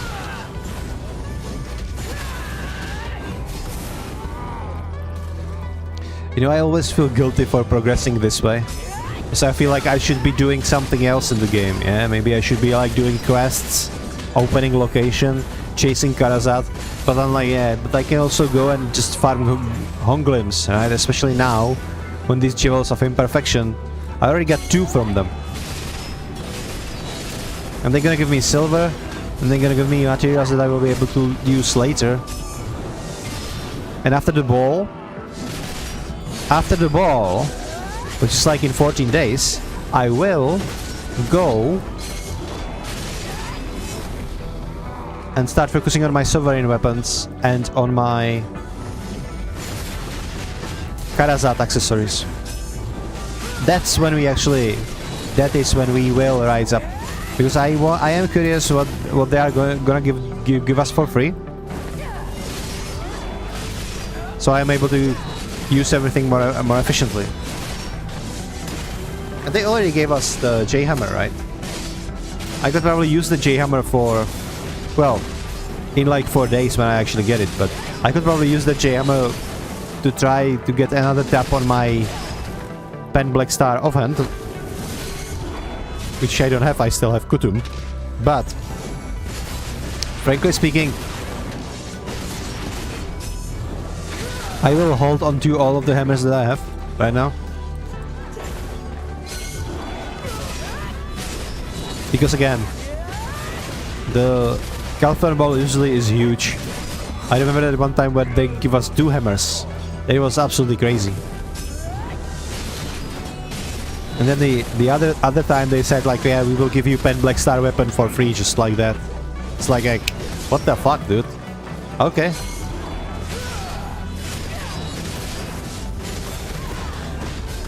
It really messes up the economy and it can mess up your flow, because if you are chasing some kind of equipment and then you get a huge skip for free, it also means that you could have been upgrading something else for nothing, which then in turn feels bad. So it's just better to hold on to your silver and grind where you can for now.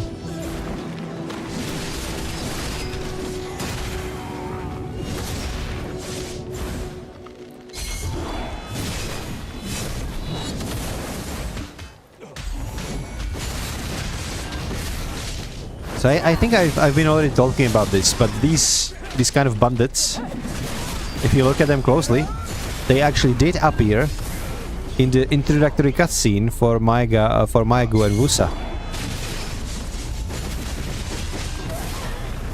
And I think it was Gumiho who was like sending them after the twins.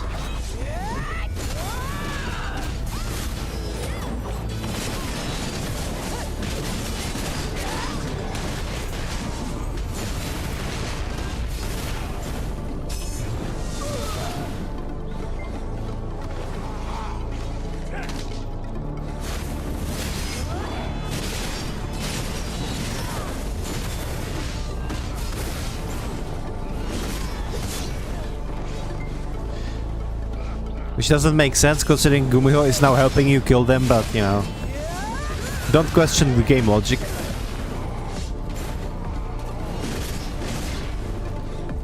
I really feel bad for Black Desert Online Breiter, the guy who is trying to present the lore, and then they are presenting all of this like this, sort of. Because there is a story underneath all of that bullshit. There is a story, and obviously they are trying to tell us the story. Problem is they are not doing a very good job telling that story in the game itself. I would be curious to actually know about the about the story, about the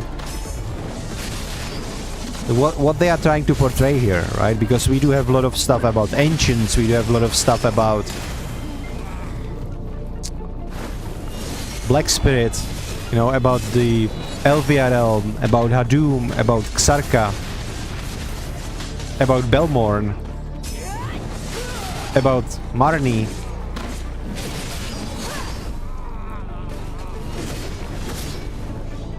About Kaphras, sorry, the alchemist. And then we have a lot of also like Korean folk tales implemented into this. I think Land of the Morning Light is for like is similar to what Witcher games are for the Western audience. And by Western audience I mean mostly like Slavs, right? Because it's Slavic mythology.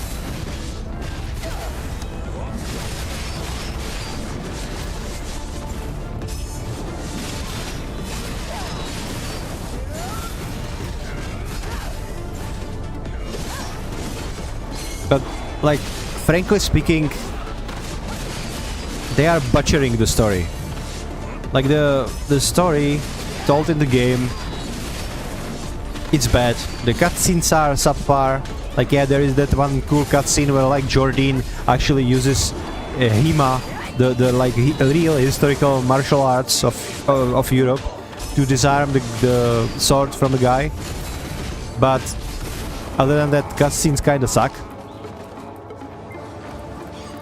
And the story is being told in a very, very weird way.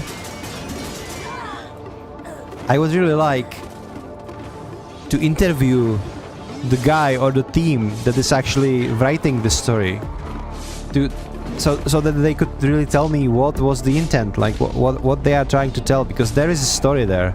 It's just being told very poorly. I would like to see that story. I would like to, you know,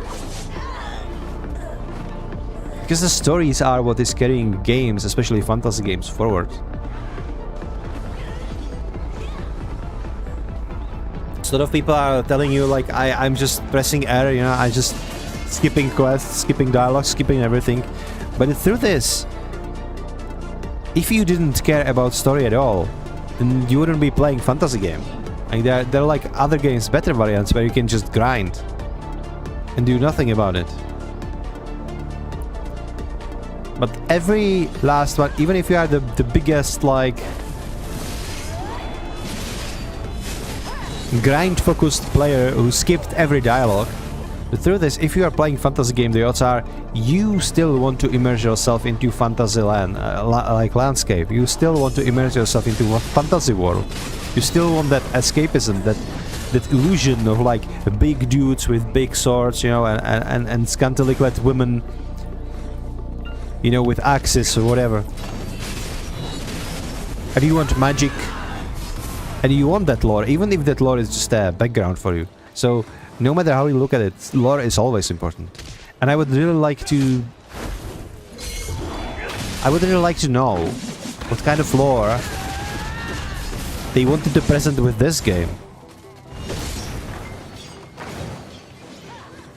Because even the biggest grinding game gets better with story. Look what happened with Warframe, for example. Do you remember Warframe? The Second Dream, I think, was the quest,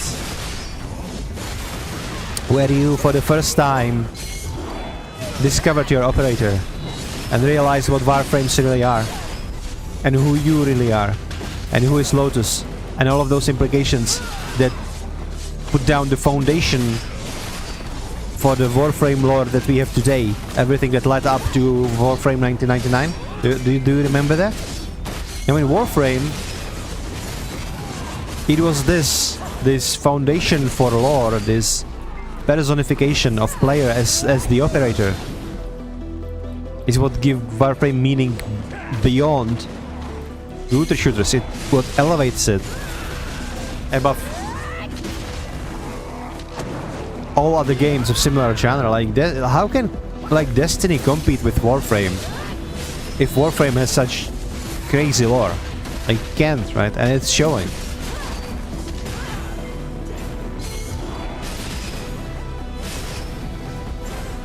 And players, they treated it almost like Final Fantasy players, you know, no spoilers, trying to help out, trying to reproduce that feeling that the first dream or a second dream gave to its audience. And every new player is being cherished by the community, and they are helping you to reach that goal, to reach those cutscenes, but they are trying not to spoil anything for you. And while I'm somebody who is not really worried about spoilers too much, I still can appreciate this. Like, I personally think, and I know this is a hot take, that, like, spoilers are not really a big deal. Unless, like, if somebody would spoil me what happens in Expedition 33, what happened to on our last stream, I would probably be pissed. But in terms of, like, MMO speaking, etc., I don't really care that much. What I care about, though, is that it is there, and that the story is awesome, or has potential to be awesome. And I think the Black Desert Online, it does have story, and it does have that potential. It's just kind of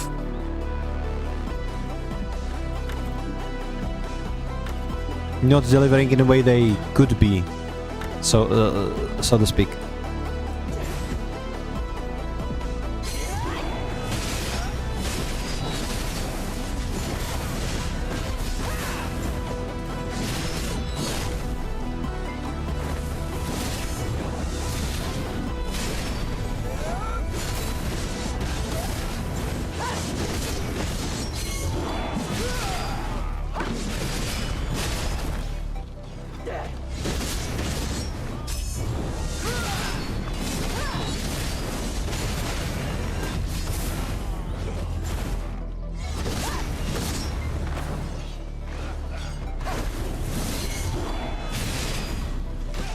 Oh, it's over there. For a second I was scared that I lost my Gumiho energy.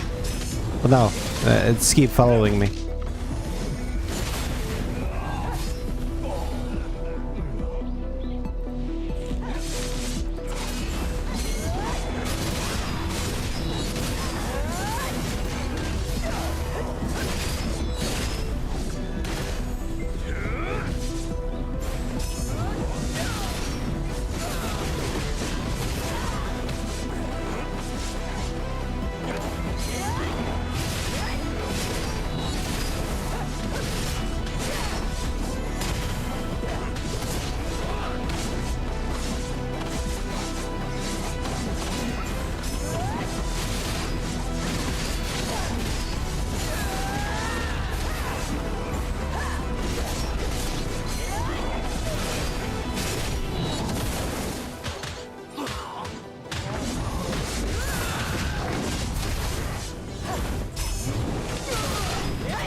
Well, it's funny.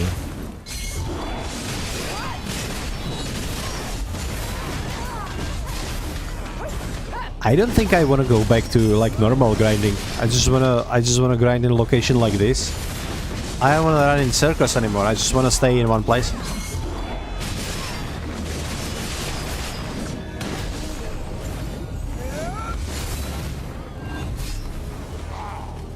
I'm perfectly content in being lazy and making silver out of it.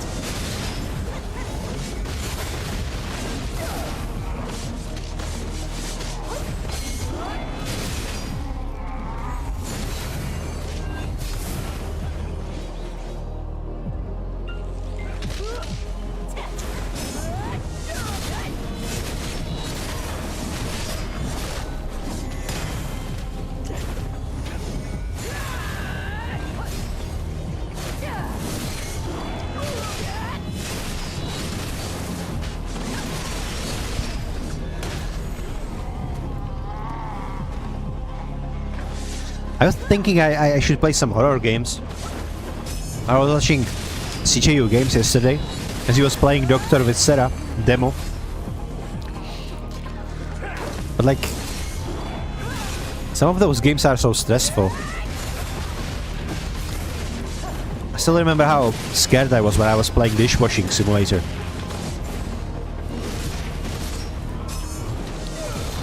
That freaking jump scare that it gave me, it was something. Like, imagine you just go out of the elevator and then in front of you freaking spider that wants to eat you just pops out from thin air. Fucking hell.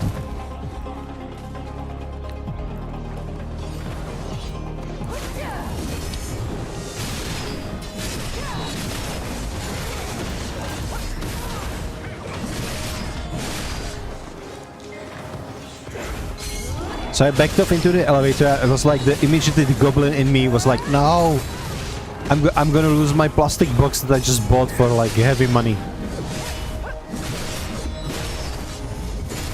Priorities, okay? Put your life and limb at risk for plastic box.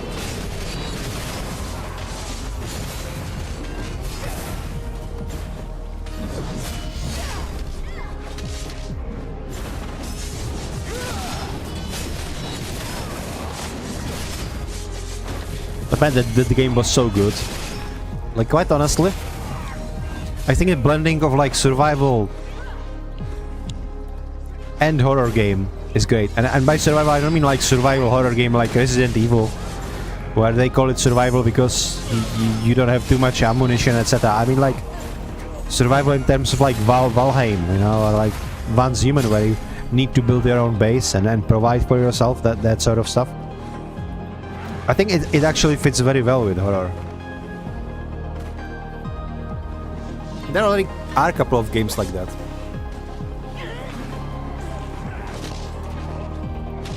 Okay, so while Gumiho is working for us, should probably deliver this quest. I'm gonna take one more. What the hell, why not?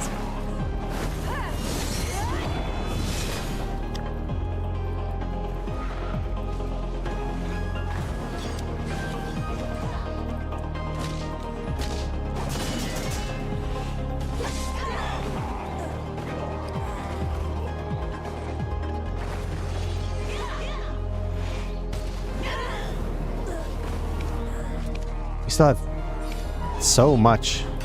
Oh, we get another Jewel. That's great. I think I have enough for one cup now. Not entirely sure, but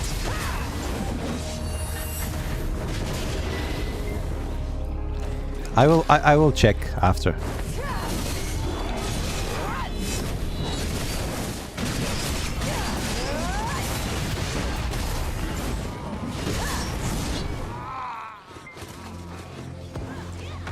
When another Gumiho appears, I will check how much event tickets and then stuff we actually have.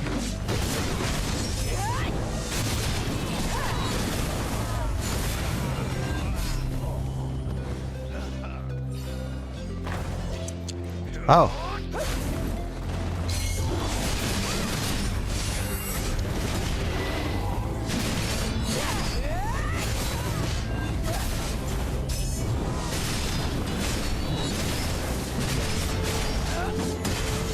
Okay, so at my gear I actually can grind here without buffs.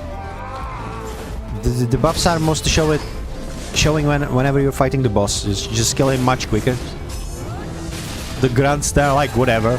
It takes like 1 or 2 seconds tops more to kill them. It's just not a big deal. But in terms of a boss, you are saving time, and it also means that you are killing him faster, meaning the next boss will appear quicker, meaning the Gumiho will appear quicker, so you significantly increasing the total grind, which is pretty cool.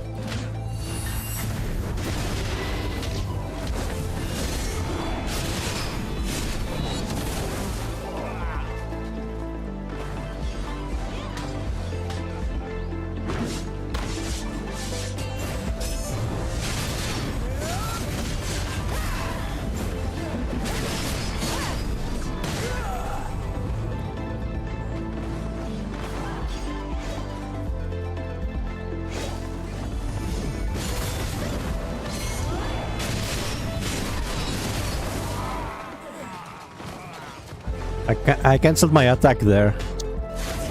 It wasn't really... Like this attack? It's like shift Q, right? So you just shift Q and she just slams her Jordan on the ground and everything like explodes around you. It's just so much damage. So if you cancel this one, like what are you doing?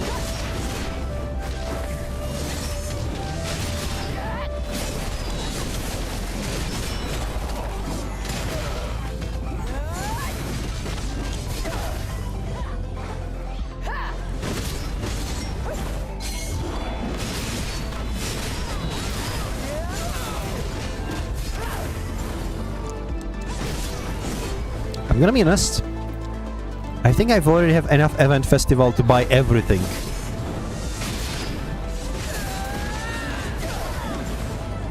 So when we are having a break later, I will probably do just that.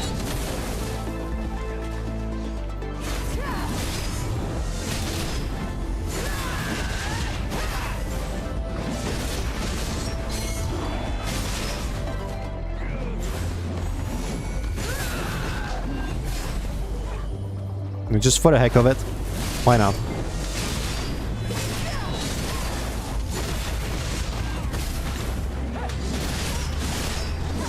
What I like this, for people who always have everything for those tickets and don't have anything else to buy for it,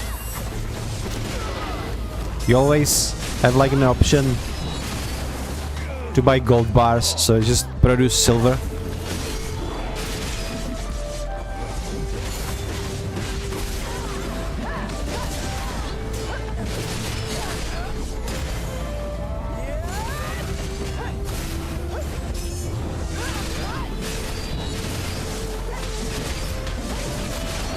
How is it awakening my goof going out for you? Figured it out already? Are you grinding?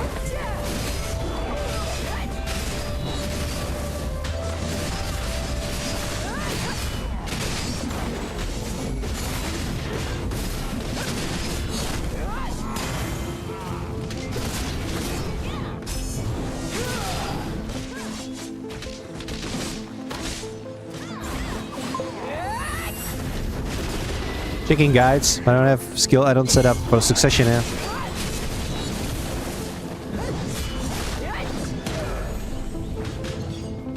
Wait.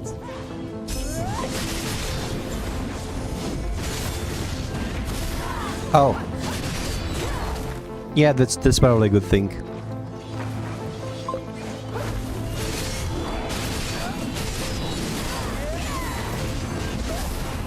Like, I understand, like, you're thinking maybe it will be like World of Warcraft where you will be swapping your talents a lot.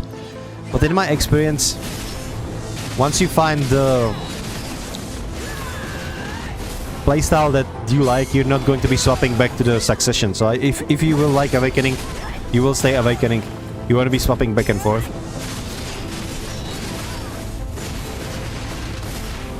Simply because it's just comfortable, right? I hear like Guardian Succession is good and all, but I'm like, yeah. But I just like my big sweeping attacks with my Jordoon. I don't give a damn. It's comfortable for me to play. I never really played Succession Guardian that much. With Striker, for example, yeah, I know the Succession exists, but like, Awakening is so much better with so much more mobility. Now, for example, Berserker, that's entirely different story, because like Succession Berserker is just, you can just jump everywhere like a gorilla, which you cannot do with the, you don't have that powerful beast form with Awakening, I think.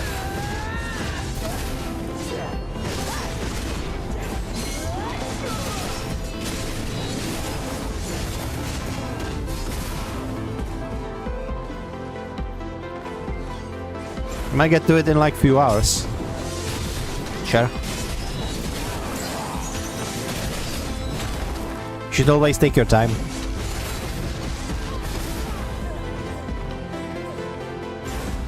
We have another boss, I think. Yeah, he's already jumping around. He's a striker, okay?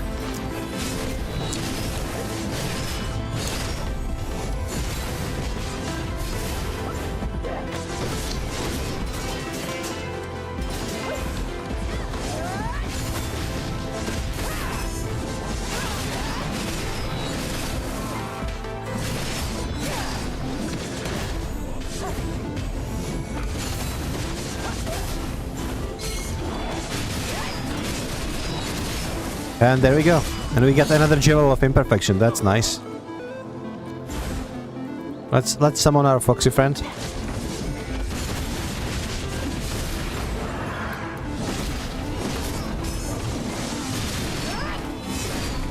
Okay, we are over encumbered actually. What the hell?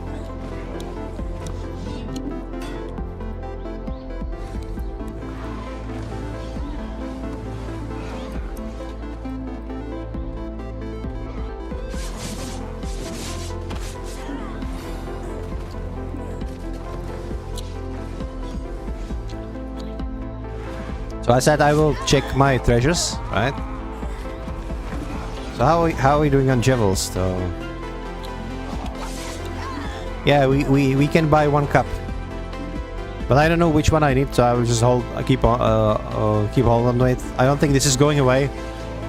If the event ends, you will still have your jewels, so... I had a lot of from the last time this event was going.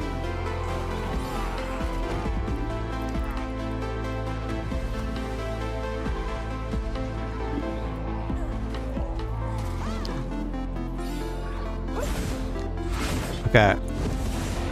I'm so over encumbered now. God damn it.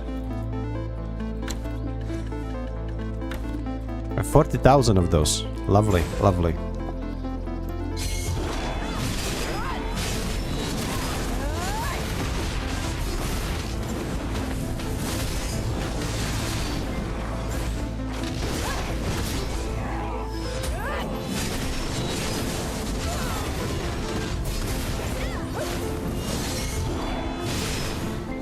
Where is he? Oh. It's my little tiny pet peeve about this location is it always announces that the monster spawned. You know, like sharpshooter or boss spawned, but... it really didn't spawn just yet. It will spawn like a couple of seconds after the announcement has been done. So I'm always like looking where the hell is that archer. I don't see him because he's not there yet.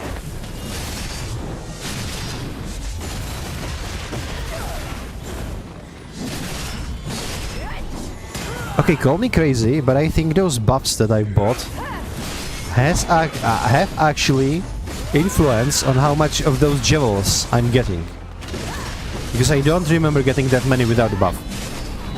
And I was under the impression that event items do not have increased chance based on your drop chance, right?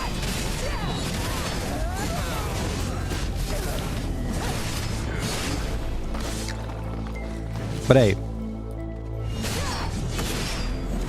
the more of those jewels I have, the better for me, right? Because I will need those cups for my Karazats, so...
Wow. We've been here longer than 20 minutes already because I've used my full buff Black Spirit Rage twice now.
Oh, we do have a boss. Okay.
You're even getting Lila's petal in here. It's interesting.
Do you think I should actually change my thumbnail on YouTube? Because I have like my dosa sitting on that little altar by the moon. It is very pretty, very cynical shot. But I feel like if I slam my guardian, you know, in her like swimsuit again, it will actually bring in more players. Because Black Desert Online players, they are people of culture, okay?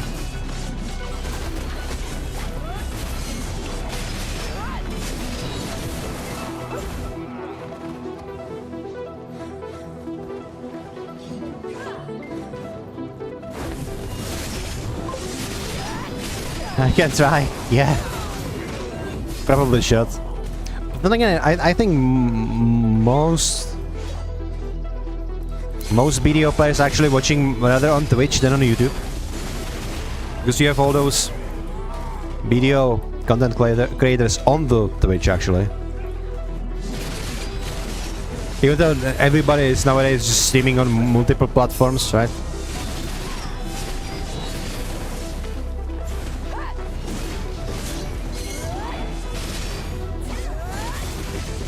By the way, Asmon Gold, he is now streaming on Kick as well. I don't know why he is so opposed to streaming on YouTube. Because that would make him the most money. But he just went for Kick, I don't know what that is about. But maybe like his YouTube revenue from his videos is already good enough, so he doesn't need to bolster it by streams. So he's not double dipping now, he's like triple dipping now at this point. Okay, Gumiho is here. Let's change the thumbnail, okay? Let's yeah.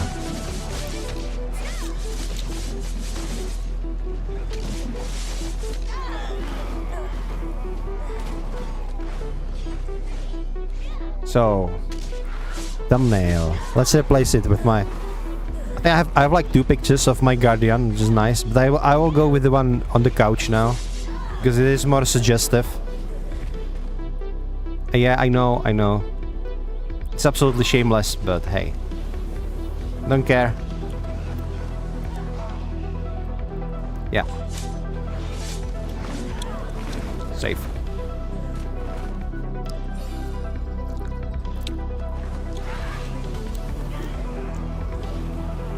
So let's check it. How does it look now? Yeah, it's perfect. Sitting on the couch, showing her thighs. This is video content right here.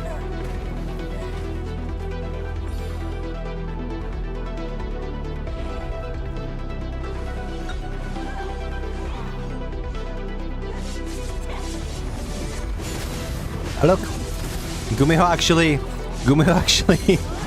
gave me a crystal. Perfect. Look at this. Another one. Another AP one.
What was that about?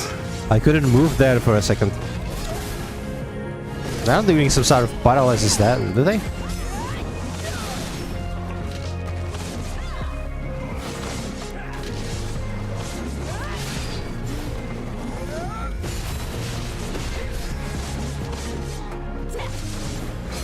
Never mind.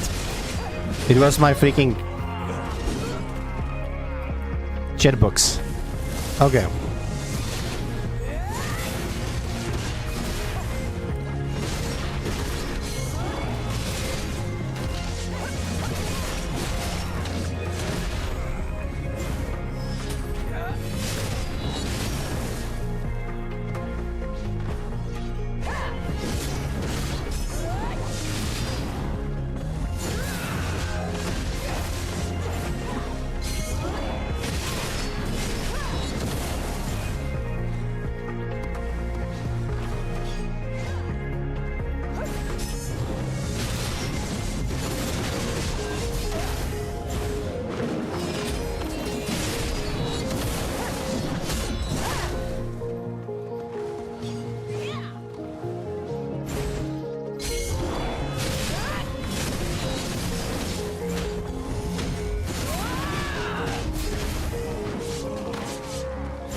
I'm almost full again. I love it that you can generate so much like loot that you can sell later. This is so expensive, like 20k for a piece is good price. And well, it is basically the same price as Istria. You can generate that loot much quicker in this place. Especially as that boss keeps appearing and the boss gives you like 700. So it's really boosting the collection, right?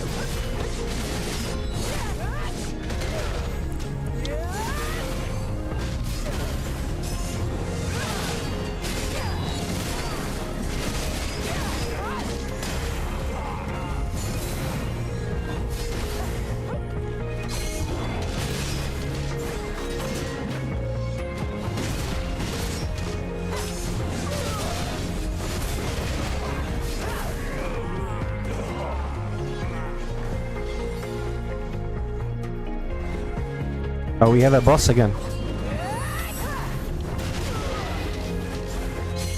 Where is he? Ah, I see him.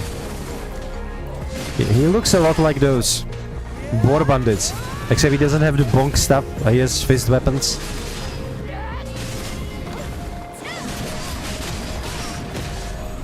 He actually looks not like a striker, but like a berserker in beast form. Yeah, that's it.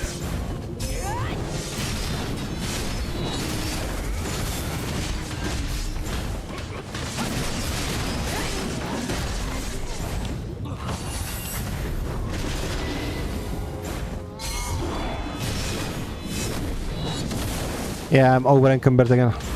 Let's go to the horsey.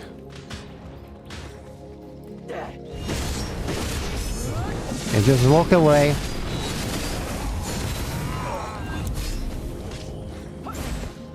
Okay. Wait. I need this? 50,000 already. That's nice.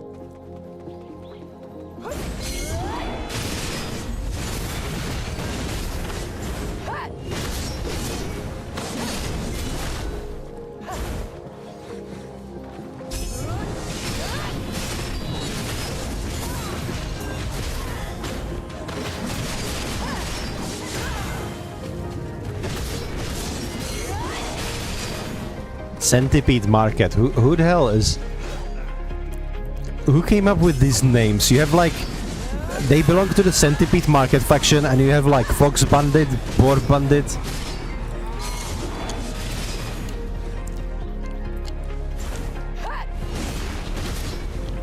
A Raccoon Bandit. This is a whole zoo right here.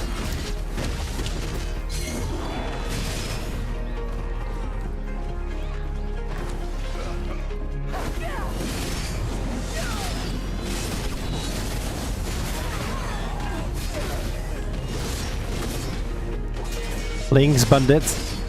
These are the Kunoichi girls. They look cool though. You know, they have like two little wakizashis. Like short swords, whatever. They should introduce class like that. Straight up like two short swords.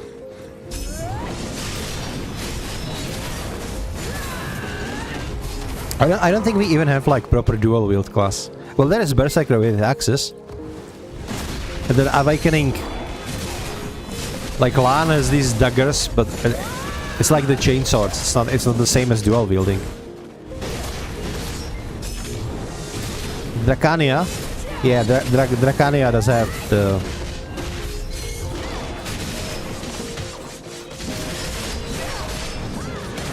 those two spears.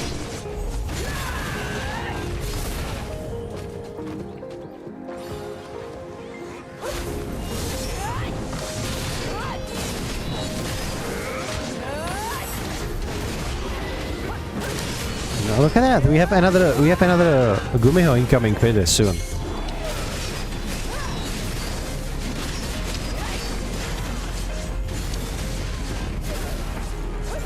See, you gotta give it to them because these kind of changes, like the things like Gumiho in this camp, it's so wonderful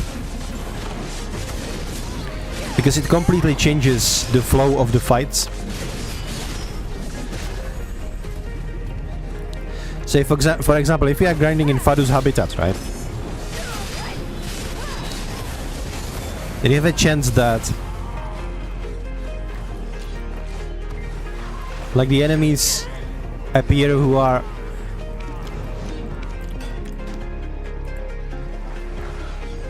like defending the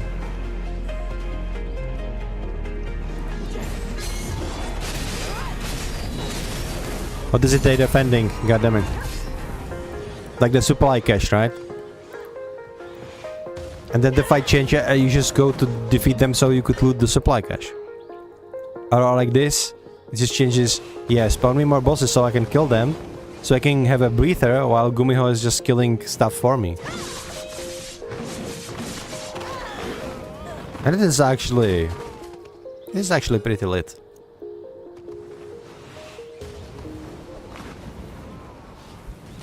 Look at how far she's killing everything, literally.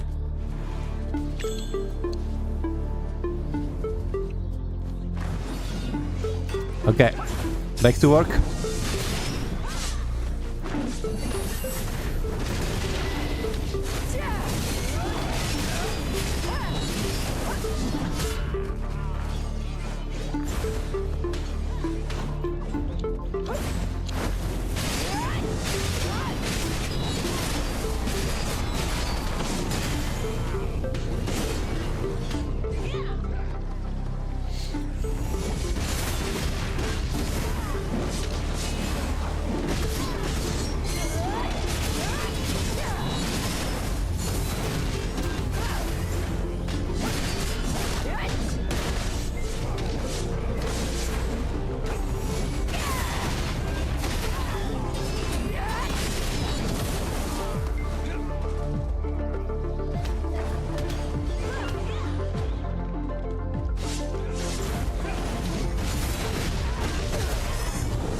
Ouch. Okay, eat Black Spirit Rage. There we go.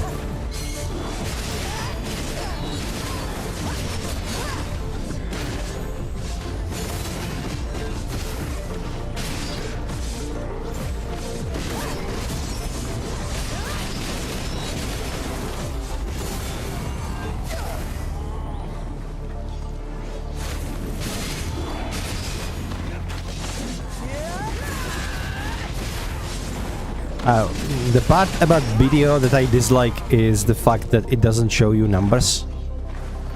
So you can just guess of how much damage you do or how much HP the mobs have.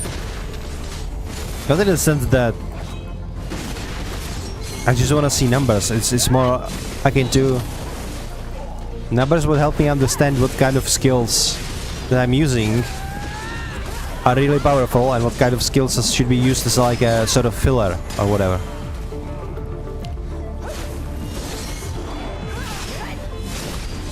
And the problem is that whenever you are leveling up in BDO, most of the time you're leveling up, you're just one-shotting everything, regardless what skill you're using. Even if that skill is basically worthless or does little damage, you can still just one-shot low-level enemies with it. Especially if you are too ahead with the gear, which most of the time you are with new character just by transfusing your gems onto that character. And since transfusion is account-bind now, so you really can start learning your class only when you reach about level 60 and start grinding on mobs that are not dying in one shot. And even then it is still... you still don't know how to prime or which skill you are using to prime your opponents, right? Which by priming I mean it's a term from Warframe. Yeah, it's easy to compare stuff when you see what they do. Yeah, exactly. So like by priming, it's a term from Warframe, but you...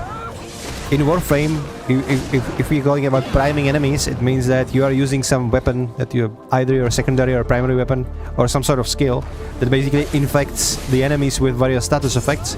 So then you can whip out your big bonk weapon, like your big bonk gun or big bonk stuff, and just bonk them so they are dead. You know, so especially if you are talking against Grineer, then you need to strip their armor. If you are talking about Corpus, you need to strip down their like shields, that sort of stuff. And that's basically how a lot of MMOs work, right? You need to debuff your enemy so you do more damage. And in Warframe it is really prevalent, but I think in BDO you're doing the same thing. For example, if you have skills that reduces the defense of your opponents, then it's a good idea to use it before you use like the big bonk skill. Because then you can farm enemies that are on your level, on your actual level, on your actual gear level, much more efficiently.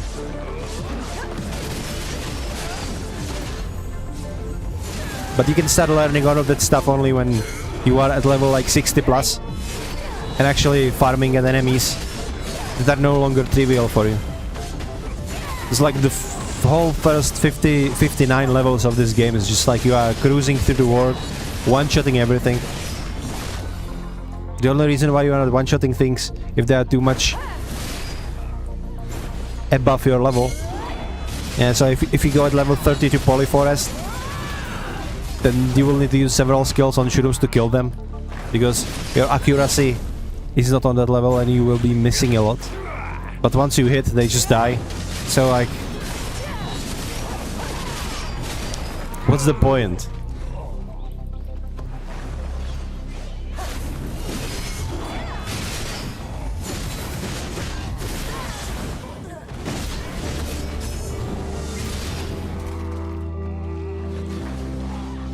What would happen if he would see the numbers? He said he would see on that low level that like you one-shot these mobs by 200 damage and then you one-shot them with 600 damage, which would natively tell you that this skill is doing 3 times as much compared to the first skill, and that way you would understand which one to use if you need big damage or which one to use if you need to just finish off the wounded enemies, etc. Instead of figuring it out on the go. It's kind of a...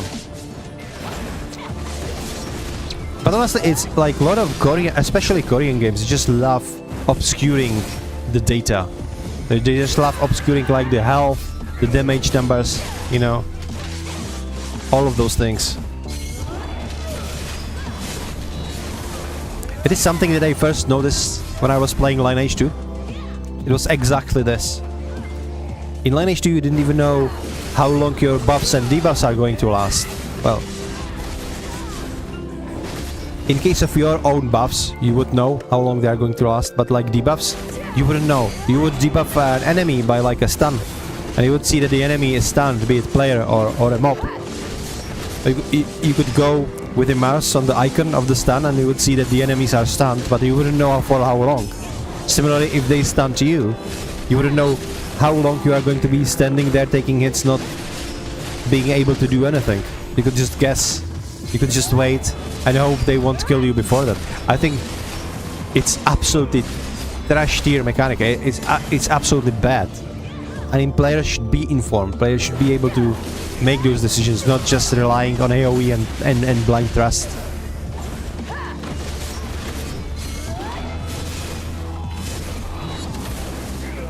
I wasn't fan of the system in like vanilla World of Warcraft.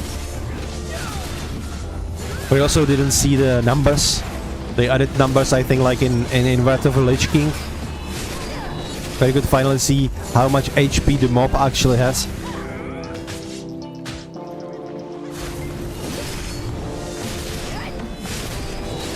And it feels like shady, you know? It really feels like shady. It feels like the developers are trying to trick you. So they don't want to give you numbers, so they could do whatever they want with bosses, and especially in pay-to-win games, it could also mean that, like, it probably doesn't in Black Desert Online, for example, but it could mean, and we've seen like kind of shady shit that Nexon did, right? When they basically told you that you can drop something in loot boxes, but it was impossible to drop that item from that loot box. Or it was varied compared to how much you bought on the shop, etc. And it was even like not really caring for the customers that they gave them a lot of money. It was quite the opposite. Like if you bought only one loot box, you had much better chance to get what you wanted compared to a person who bought like 100 of these loot boxes, because these people, they had like zero chance to encourage to even buy even more, because it was like, yeah, this is a whale who's investing a lot of money, let's milk him even more. It was absolutely disgusting. But this is what I mean. Like, if you have like pay-to-win game and you are obscuring like damage numbers and stuff, then you can actually you cannot actually see what is happening, right? I don't think they are going like to this extent to like cheat players in video. I don't think that is happening, but it could. You know, I just don't like this obscurity about like hiding damage numbers, hiding HP of the mobs, all of these things. Like, why is that there? Why is that fun? It's not fun. Just remove it, get rid of it. There's no reason for this to be in the game. Like, let us know what we are doing. And like over the years, if you just go to your stats and open this is something that we didn't have like 8 years ago. And they were absolutely secretive about all of this. The players had to theory craft all of this for themselves. And then good luck every new patch when these things get changed, right?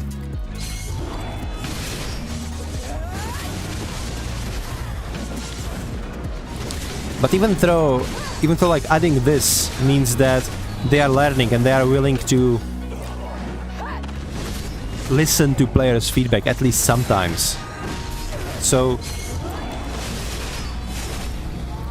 I consider that a win, but I think that we still should see more. We still should see like the numeric value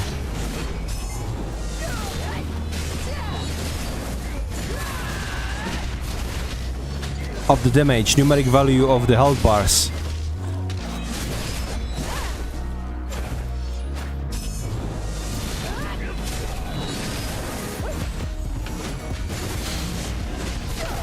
It's so needlessly complicated, especially if we have to guess half of the things.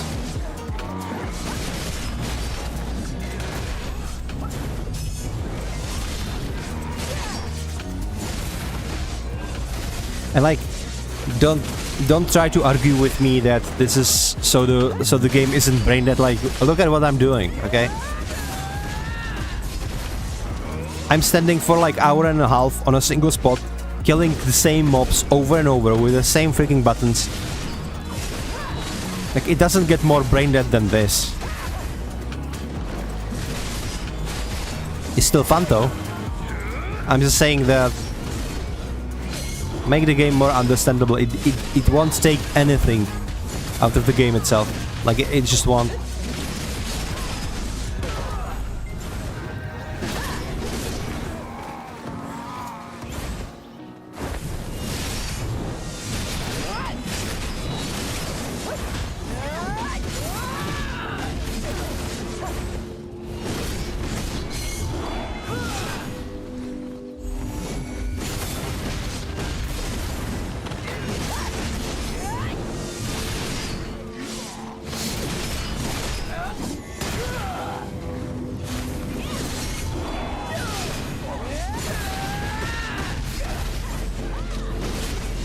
Oh,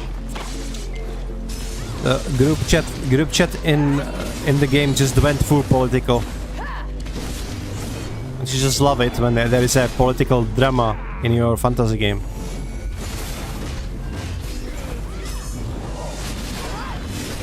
The thing is, no matter if you like stand with Israel or if you stand with Iran, if you stand with Russia or if you stand with Ukraine, whenever you start debating these, all it does in the video game is it leads to conflict between people. It's just completely unnecessary. And people are not playing the game for this. People are playing the game to escape from exactly this.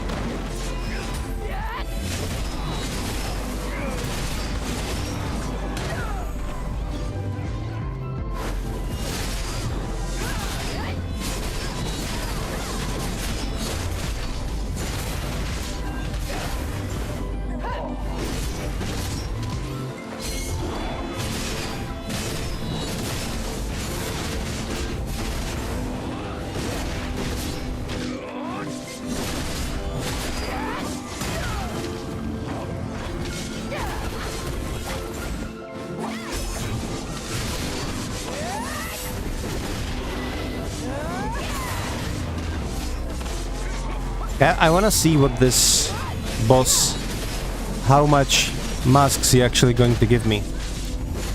With like all those buffs enabled. I think it used to be like 700.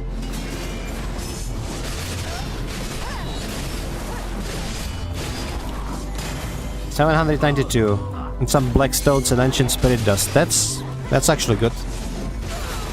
We are one boss away from another Gumiho. So, that's cool.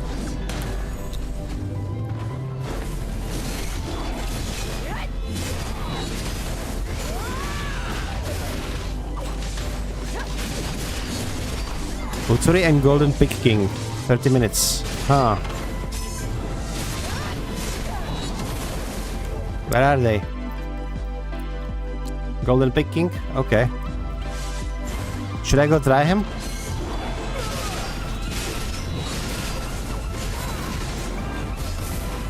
Another crystal. Hell yeah. Let's go.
I think I'm gonna try those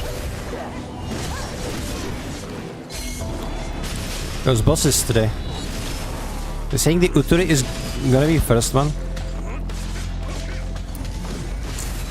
I wonder if I can like do both on my mains. If it is possible to just kill one and then ride to the other. I don't know how far apart they are. We're gonna check them up. We have a Gumiho spawning anyway. Let's just nuke them down. Like this, yeah.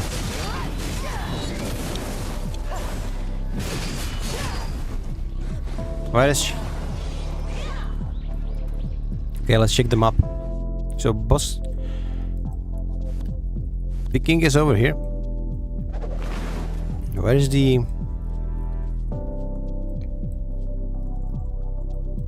Songashi, Bari, that's not it.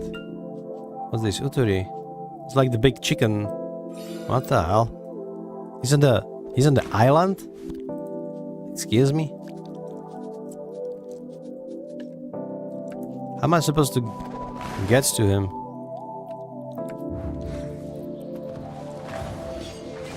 I need to I need to create more range classes and just move them in here. I have to finish the Dead Eye season and then like create another archer, I don't know.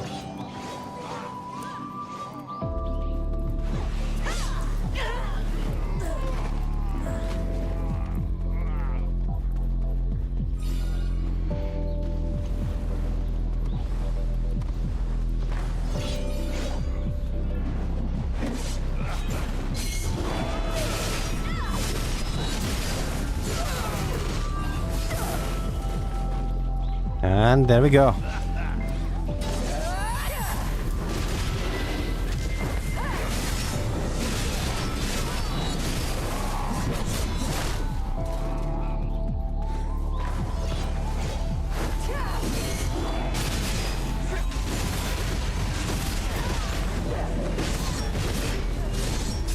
Almost finished with another guild quest.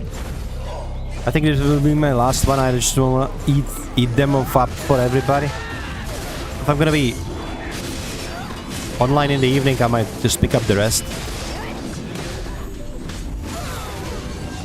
I think it's extra like 90 mil for guild quests alone.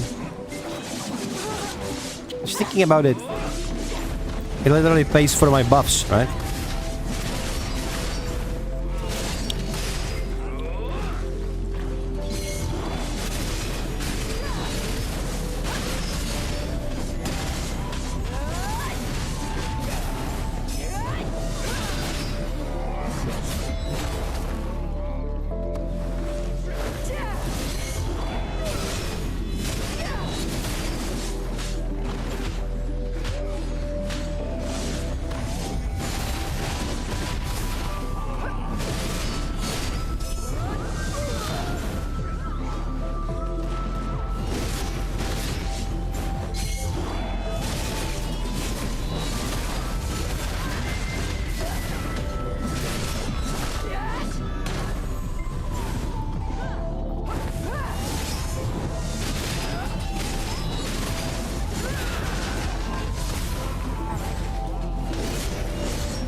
I still find, you know what I still find funny?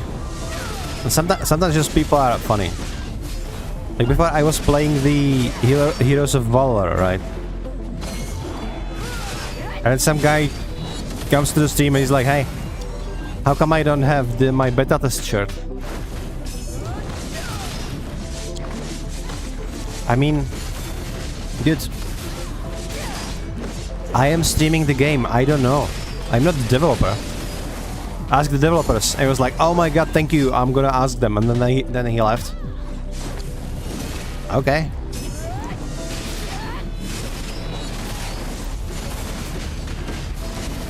And don't take me wrong, I'm like happy to help, but like, how? What kind of logic is going on in your head if there is something in your game that isn't working, and your first instinct is go to Twitch, enter a random stream of that game, and ask questions.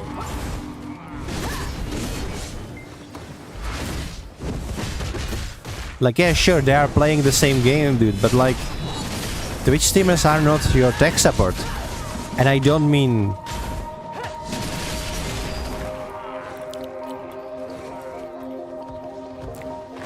I don't mean in a way like we don't want to help or anything like this, but most of the time we have no freaking clue what you are even asking about. Like, you don't have your beta test shirt for your characters, okay? But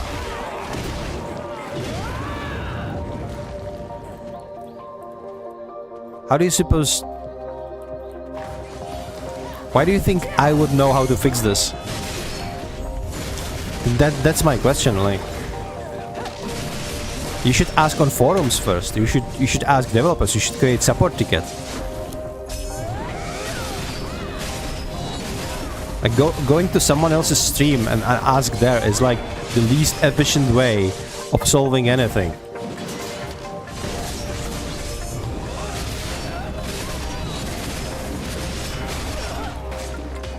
It's like going into a cooking stream, asking, why is my stove not working?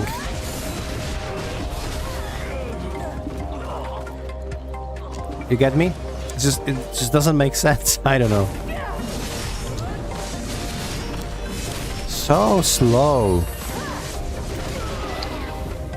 So over encumbered. Okay. We have 2 lights though, so let's go in here. Give me 67,000. Oh my god.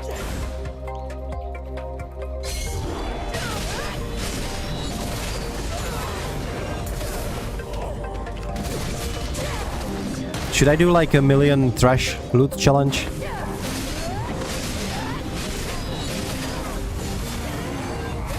I feel like at this rate it's not even a challenge. You can have it in like few days.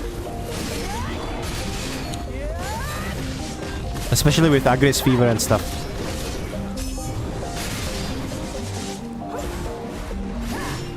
I remember Biceptimus Prime, as he was doing his challenge to get 1 million trash loot from Ash Forest.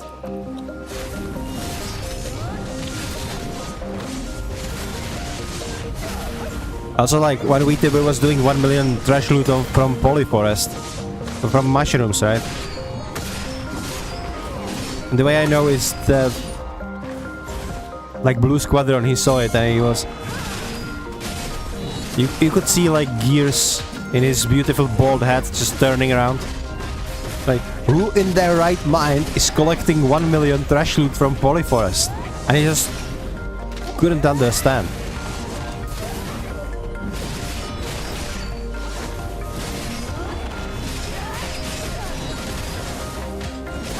The trick is that you should not overthink stuff. Like, if people are doing dumb shit, they are going to do dumb shit. There is no, like, particular logic behind it. Like, he just felt like having 1 million trash loot from Polyforest, you know, and then he's going to sell it for like 9 bill, and that's about it. So finally Gumi, huh? Okay. You're farming on your Awakening Maegu, at least.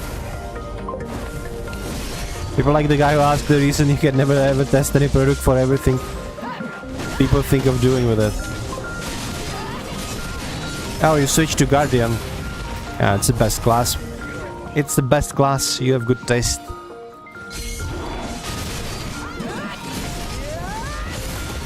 Arguably, Striker is great as well. And in your case, it would be probably Mystic, because I can't imagine you playing male class unless you're absolutely forced to, like Archer.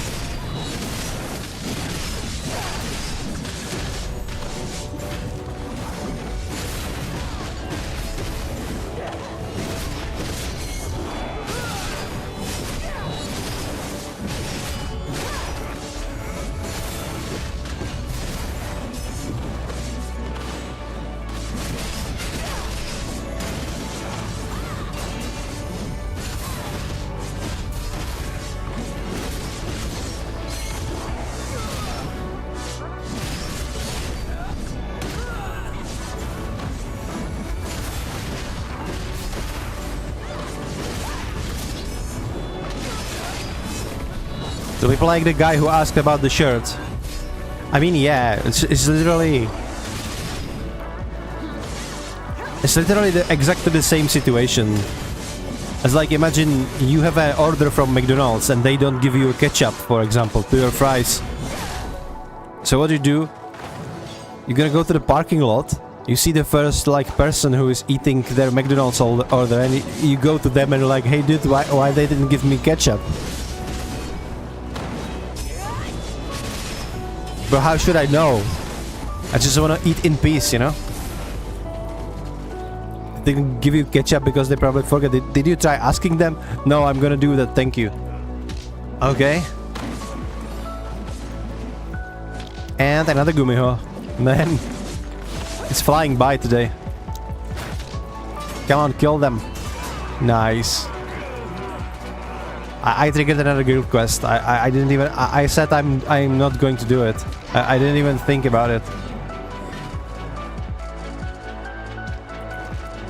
Okay. This is really the last one, okay? I swear.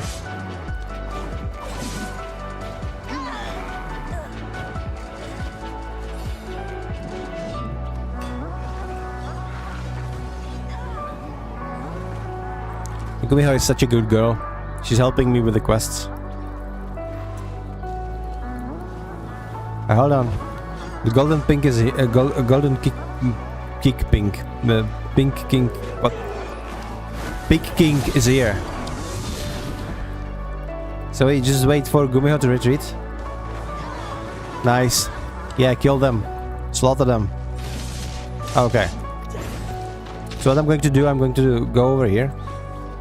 I'm going to put my loot on my little mountain here. Where is it? No, wait. 70,000. Oh my god. I'm going to swap to my striker.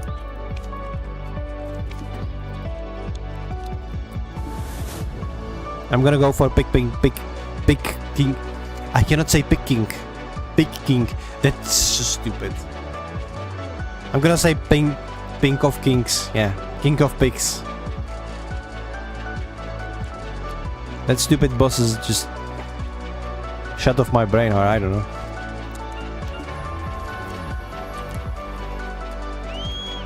Come on.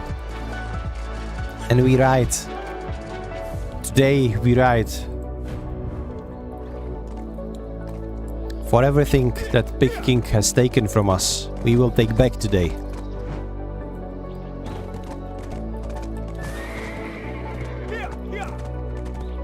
But in fact, like by the lore,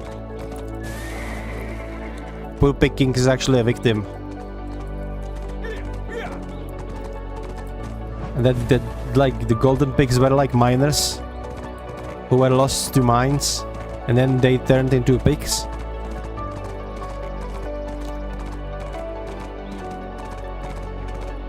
And they like took away his wife and bullied him. All of the stuff. It's all in the story. You should play the story sometimes. I don't feel like doing it today or tomorrow, but we will do it eventually. We'll actually do the whole series of Black Desert Online story quest.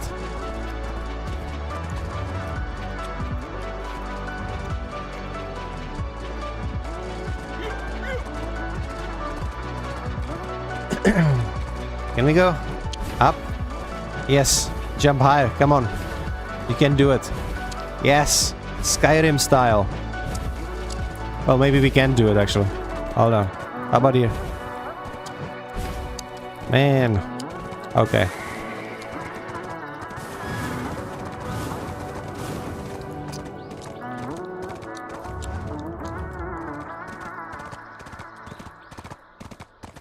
Is it like here on this altar, or is he below? Maybe he's below, this is going to be a problem. I'm gonna swap servers because he's not appearing on this one. Balenos 1 is fine.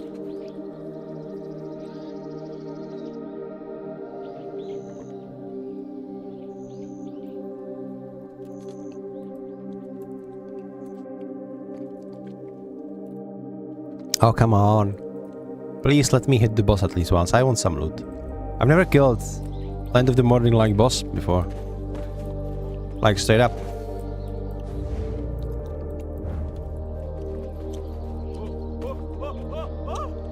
Yeah.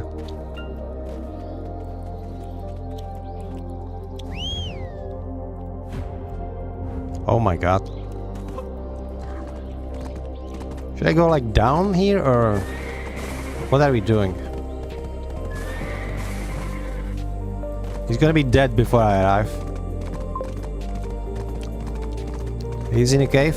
Yeah, I figured that might be the case, kind of.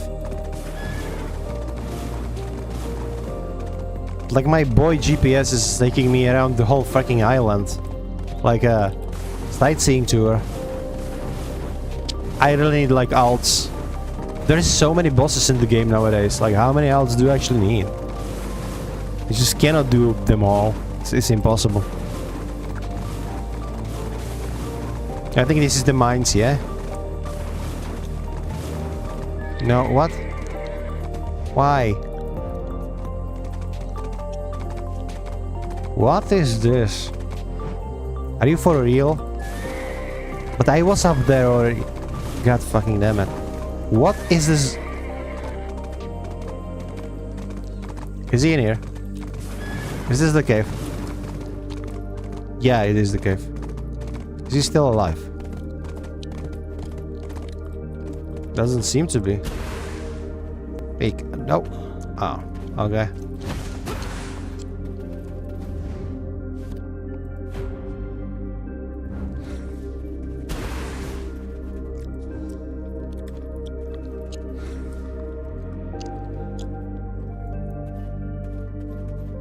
Did people already kill him?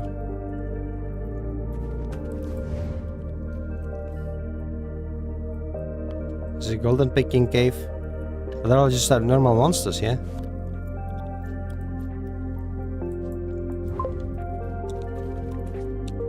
Probably that.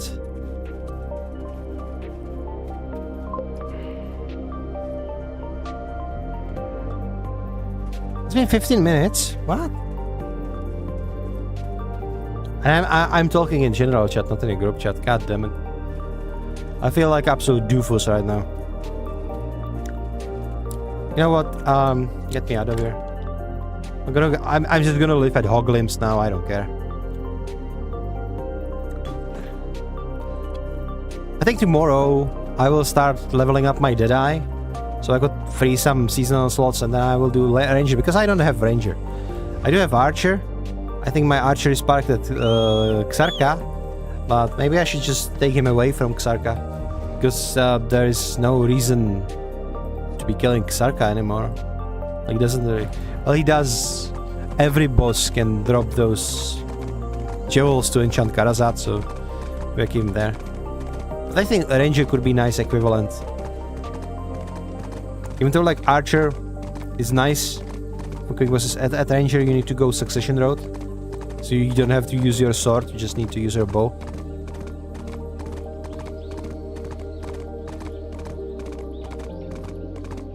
I remember players, when they introduced Awakening weapons, it was such a shocker to Ranger mains. It's like, yeah, you're not Ranger anymore. You know, just have a sword and you go to melee range. Like, what? But I want it to be a Ranger class.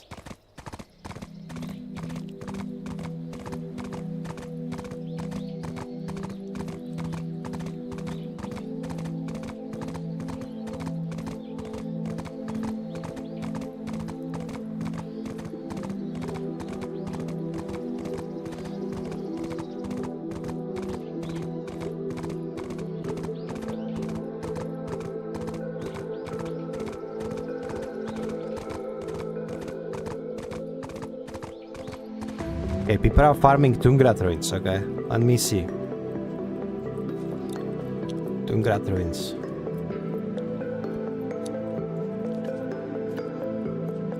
If I go there, the mobs look at my direction, they sneeze and I die.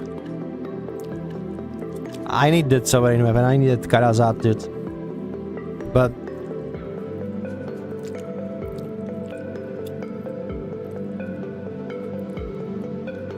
I'm good on DP department actually. It's just APM I'm lacking. Oh well. Hey. Like a half year ago, I wouldn't be able to grind here as well. You're just constantly growing. It's ironically enough, it was when I was grinding for the compass part at Elvia, not Elvia, at Histria Ruins. I don't know why my brain thinks that Histria and Elvia are the same word. Like, yeah, you have that Ia at the end, but it's not the freaking same, dude. So anyway.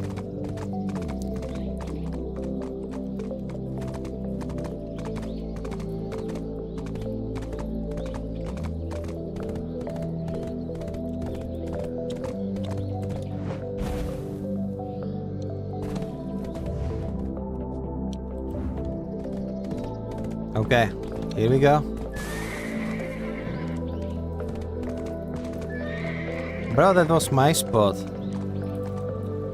But it is still my spot because I'm not on Elvia, right? I'm just gonna park in here.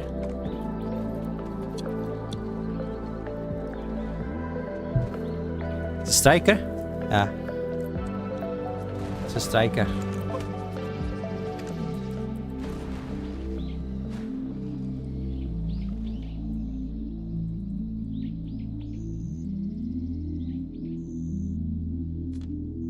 So like imagine that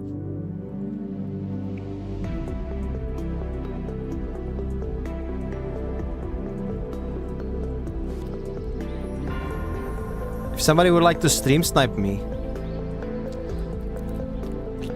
the fun part is that they can't, because I'm on Olvia and still will be for a couple of days, so there is no PvP.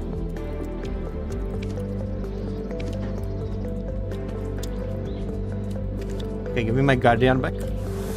And let's farm some more. Just a little bit more. We might go play some World of Warcraft after that, or Warframe. One or the other. But I still have some buffs that I want to utilize. And finish the guild quest, of course.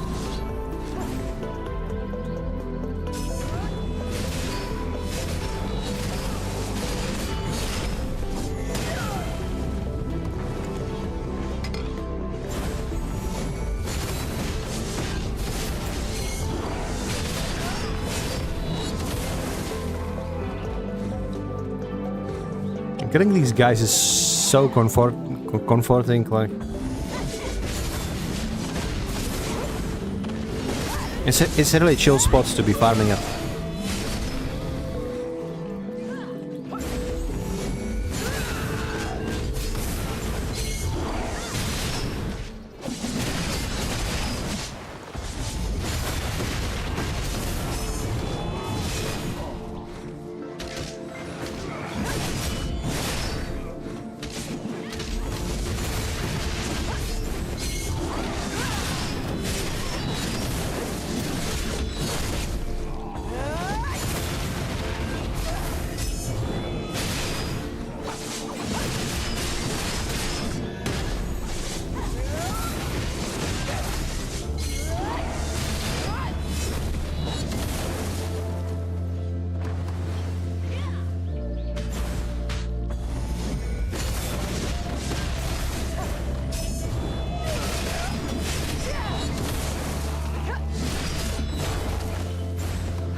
I think I had like 4 days of aggressive fever.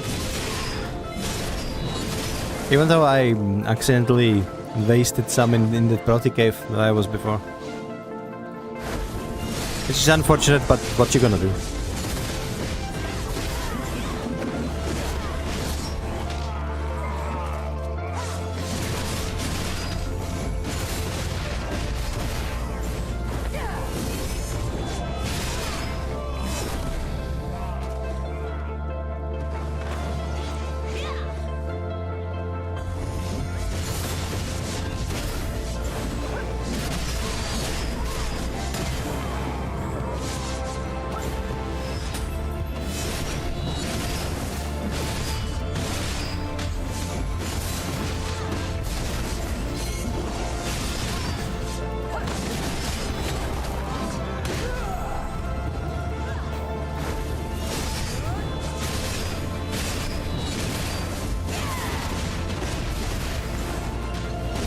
Ah, another jewel of imperfect power.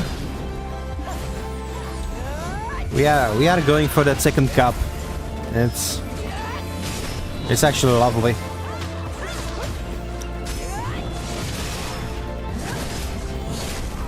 The more I get during this event, the more basic LVA grind will be reduced when I have my Karazat eventually.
I even need skill points for anything, I just got more.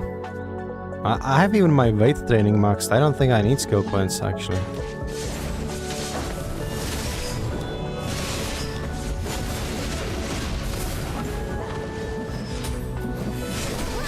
I remember like there used to be some sort of weird skills, like there was this skill that didn't do too much, like some passive enhancement. It was available on like level 65 for Dark Knight. It was like 5 years ago. Just the idea of having level 65 5 years ago is absolutely crazy.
Hold on.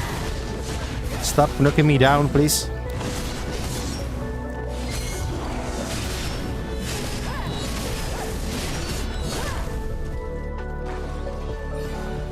I think most of my buffs expired.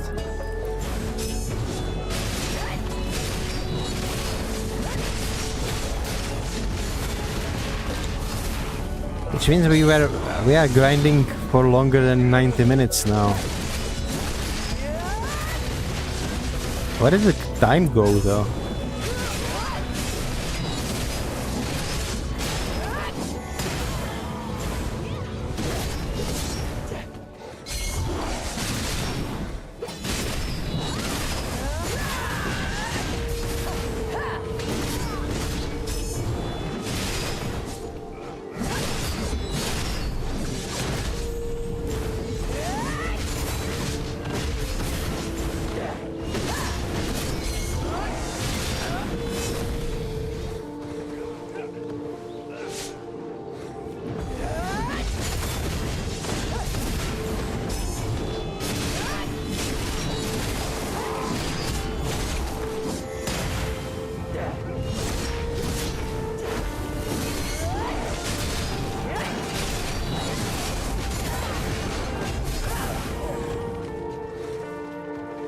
No, we have another fox though.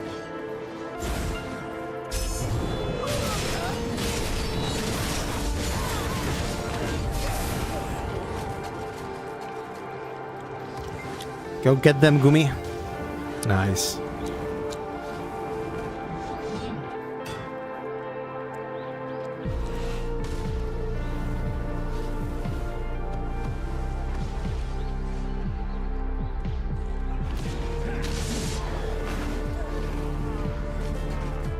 This is so cool. Just...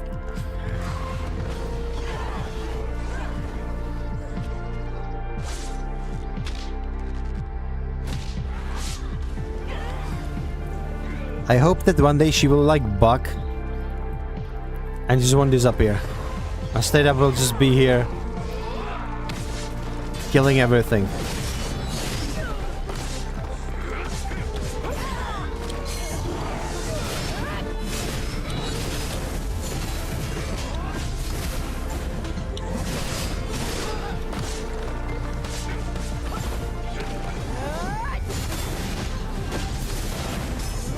She's not killing bosses though. So those ones you still need to do manually.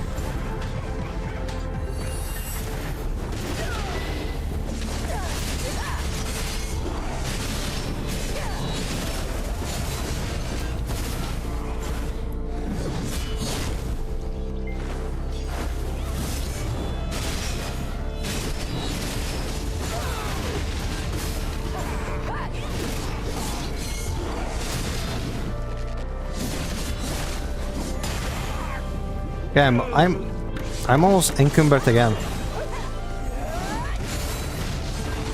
Which means I have another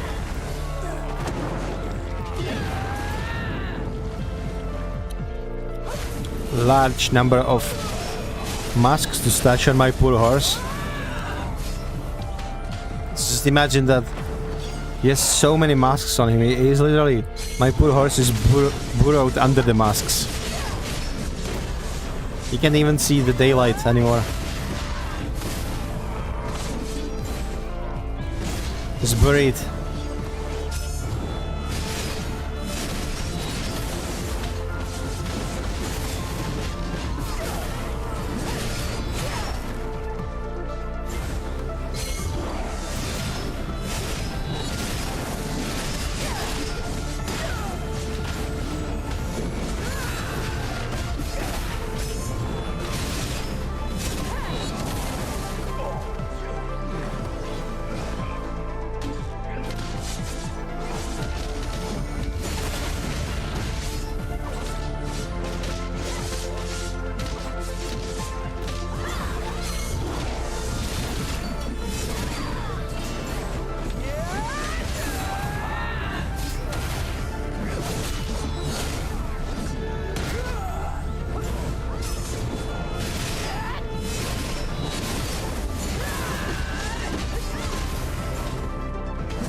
It's so slow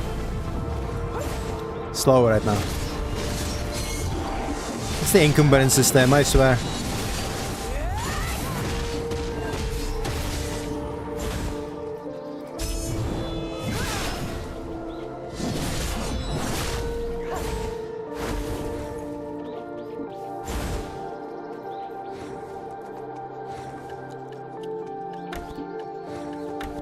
Okay, 78,000. That's not too bad, is it?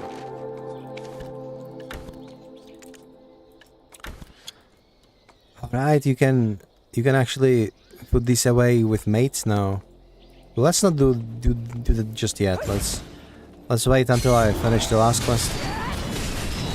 Save up my mate space.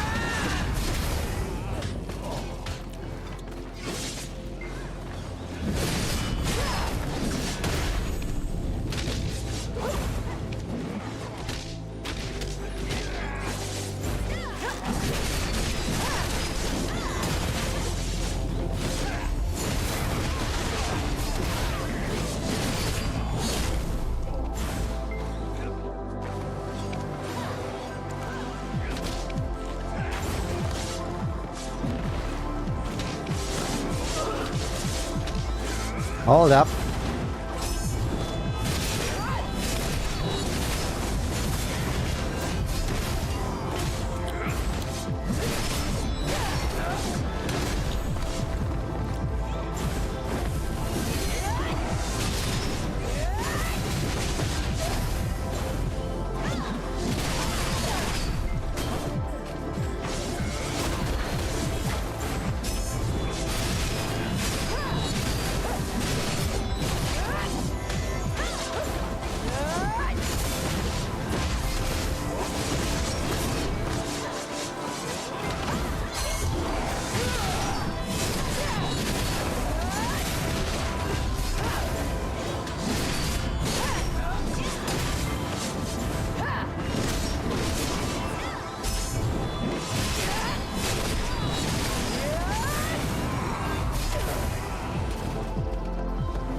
Okay.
Wait, hold up. I got another one. Wow. Nice.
Oh, 300 more mobs.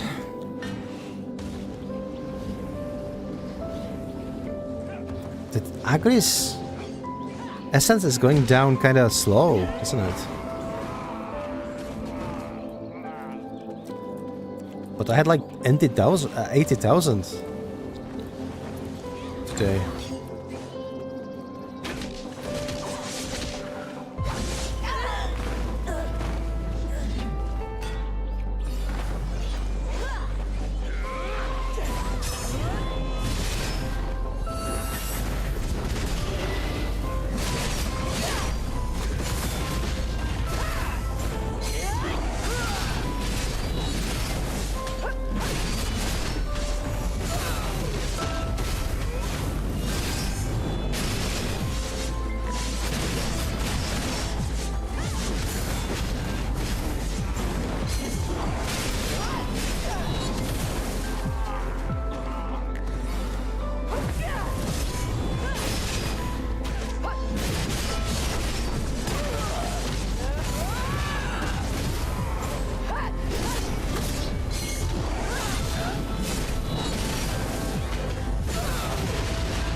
Another jello. That's perfect.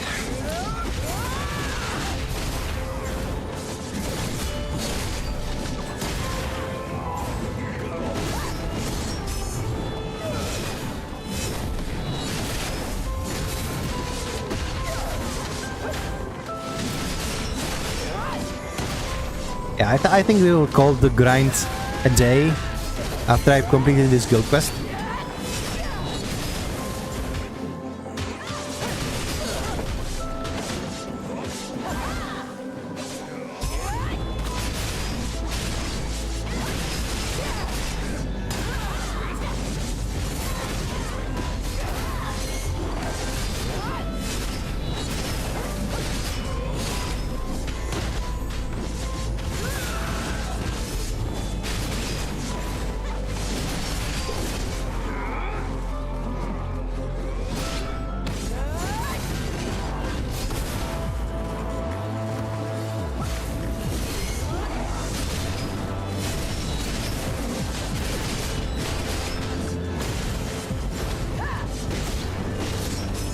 I have 2 essences, so I guess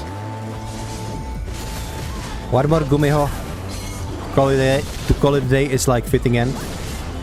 The start is always slow, but once you spawn Gumiho, you always get 1 orb right after she leaves, so it's tempting to stay for another one. Not always. You don't always get an orb.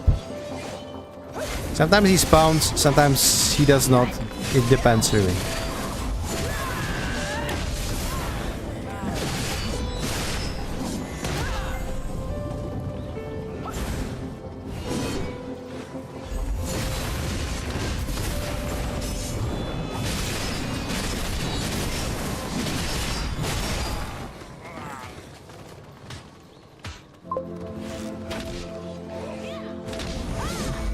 For me, because Fox always despises when the boss spawns. It doesn't work like that, actually. It's just random. The truth is that the Gumiho doesn't actually one-shot the boss, so you need to deal with him manually. But last time she stayed for like 3 more groups. Well, I was already fighting the boss, so... She does kills archers, though. Those sharpshooters.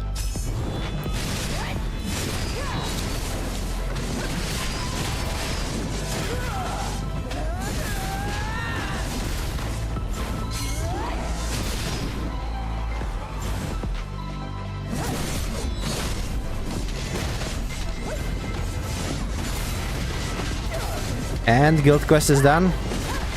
Lovely. Let's not start another one.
How is the grind going for you, by the way? Did you get anything nice?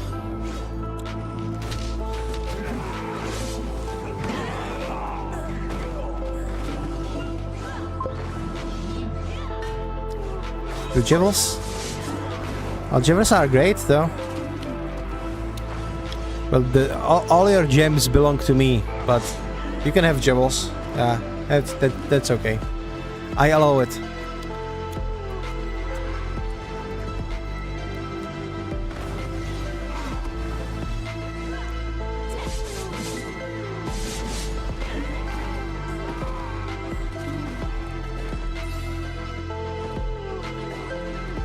many masks do we have?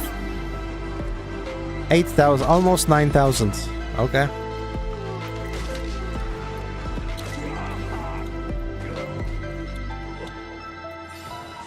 Okay, she despawned. I think it's time to go. Let's call it a day for the... Yeah, let's call it a day for the grind. So, what are we gonna do now? I'm gonna swap to my striker, actually.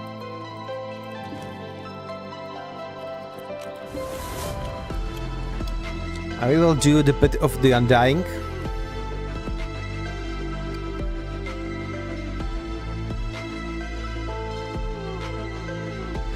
After the Pit of the Undying, we will probably...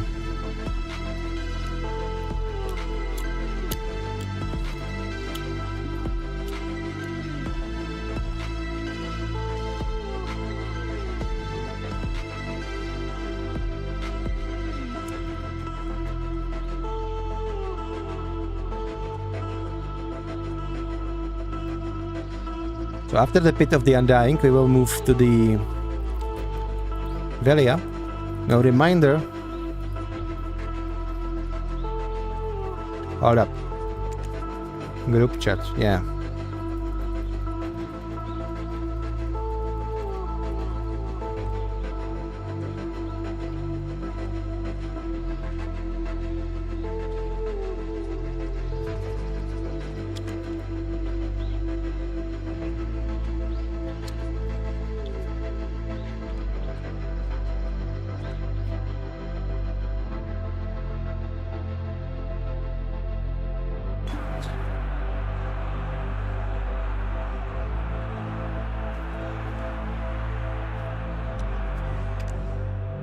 Let's go with try again. Not that we have too much of a choice, do we?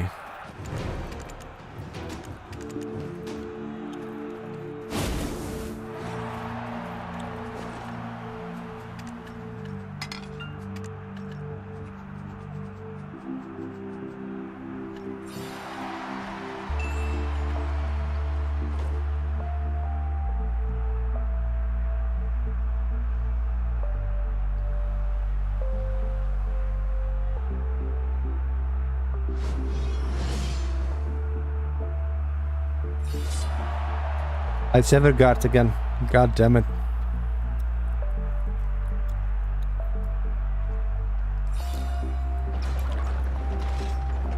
This dude with his like million shields.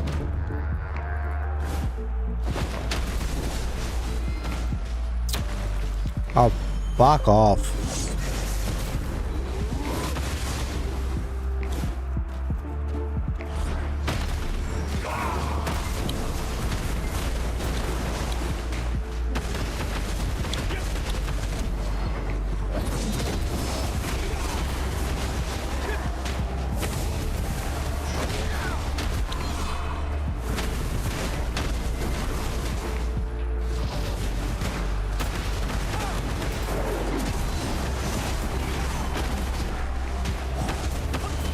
Yet again, he's just taking no damage.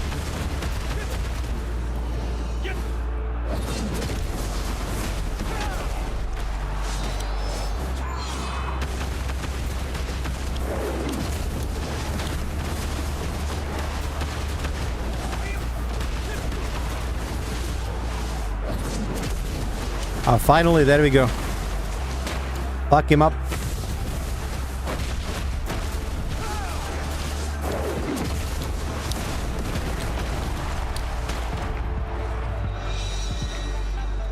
I think it's when you knock him down, his defense just gets wrecked.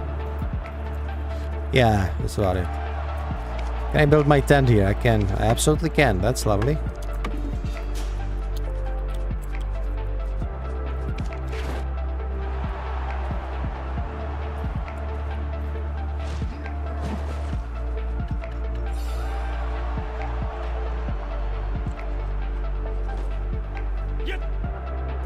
Oh, Von Rijke, huh? That one can actually hurt a lot when he's like spinning around.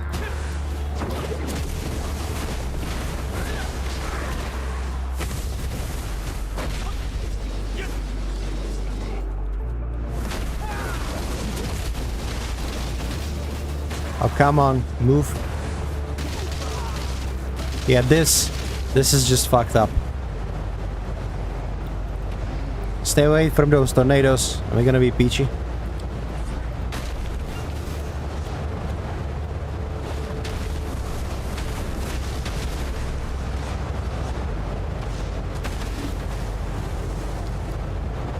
Ah, fuck this.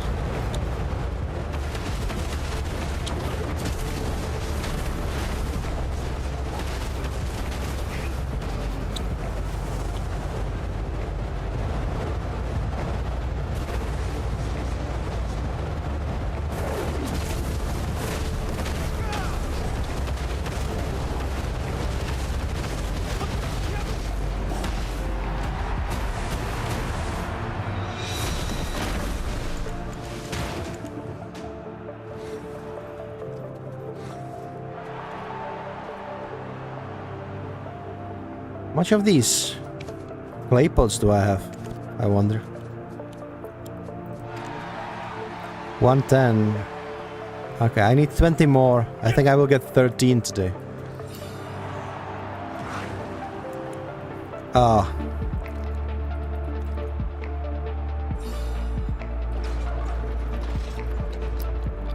What the hell do you do with this guy? Like, you need to kill his freaking monsters, yeah?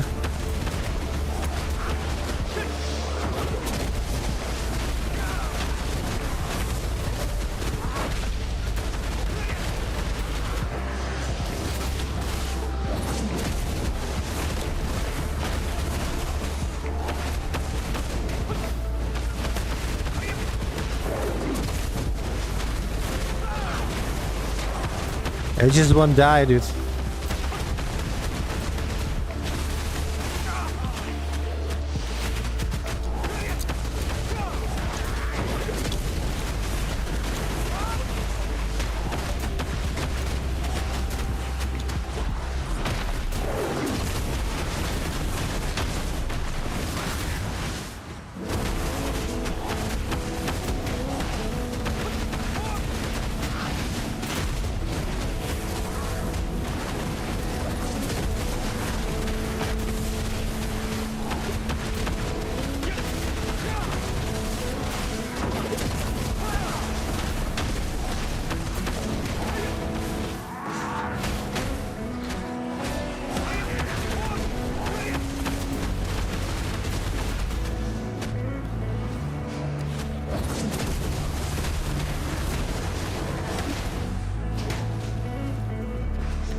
I still have no idea what I need to do.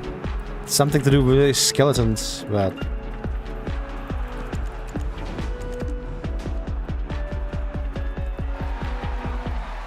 So what's going to be the last one, though? Probably going to be the headless striker again.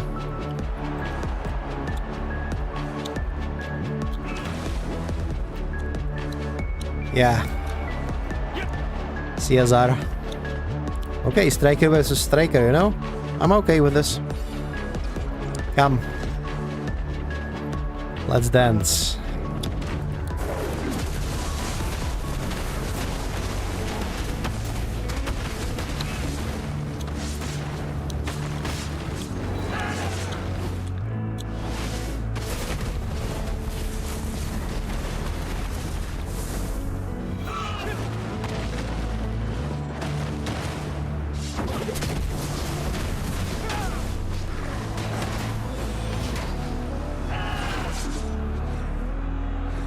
Really now?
Can you just die, please?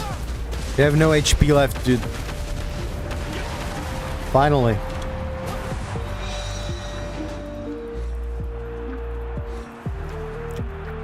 So let me just put my...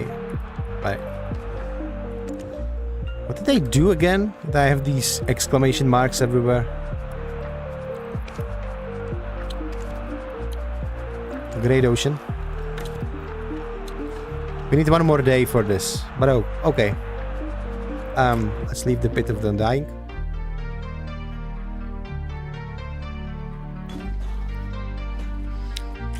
Okay, now...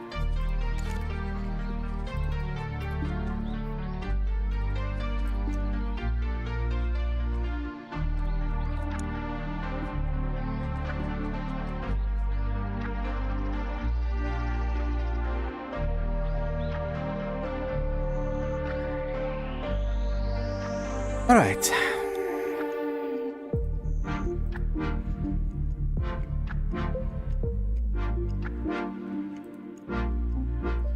Now, let's do some gardening, shall we? We also need to do the daily quest. So gardening first. Just pick up the pests and stuff.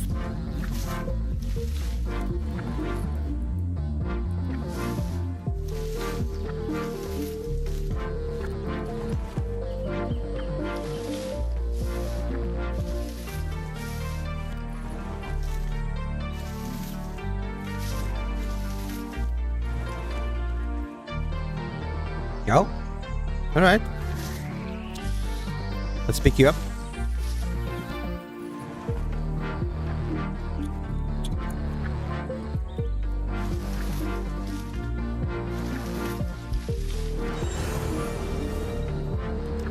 And we are farming master. Lovely.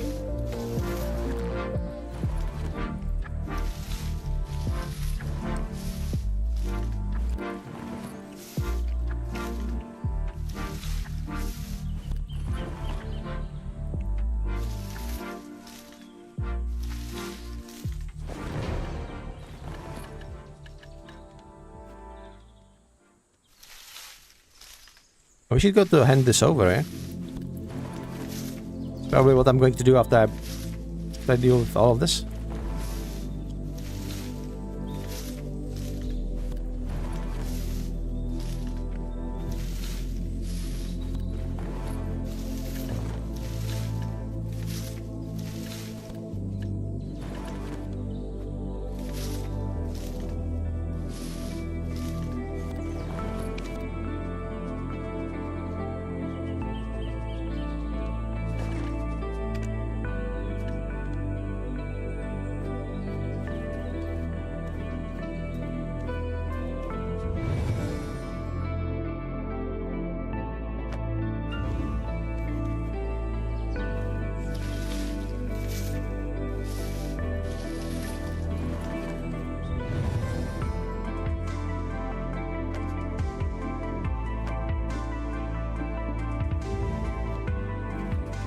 Okay. Now.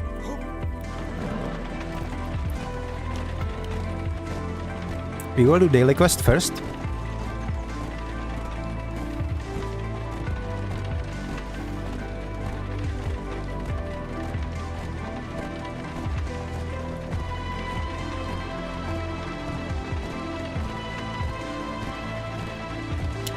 I also want to know if what is more profitable, if like the wheat or the pepper actually. What does the pepper cost? Come on.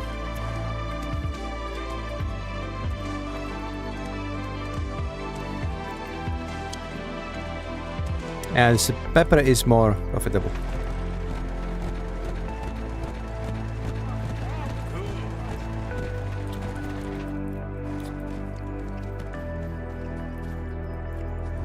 Never mind, I've already done this today. God damn it.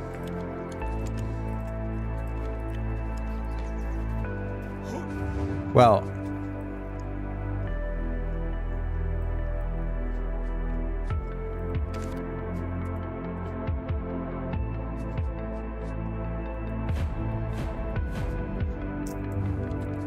Just go deliver the quest then, shall we?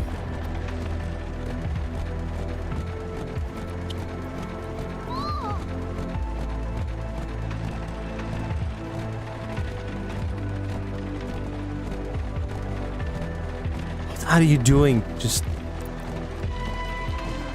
autopathing with a bug on is just don't use it. Not in like tight spaces.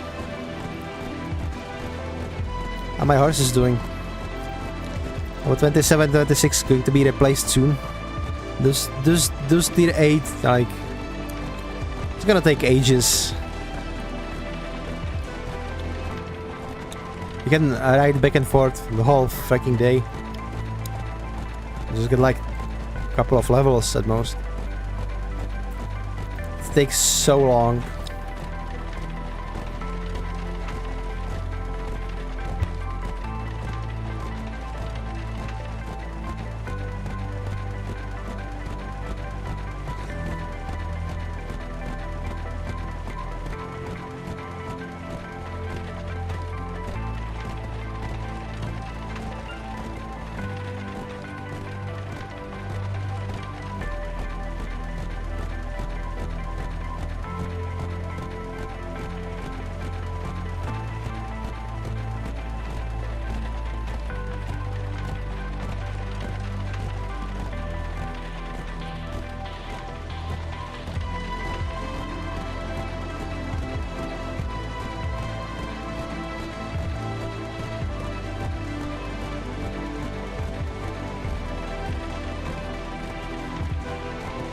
Somebody's asking actually about farming in the chat.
new face, new fence, one fence. Okay. So mysterious seed, gold bar, and pinto fence.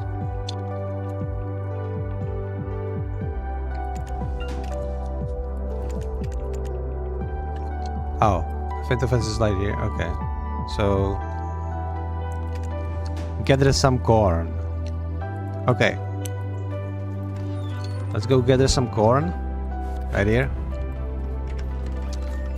I need a gold bar.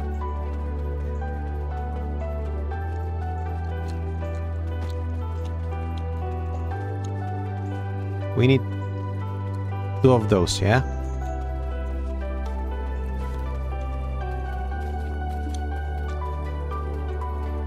We also need some mysterious seeds.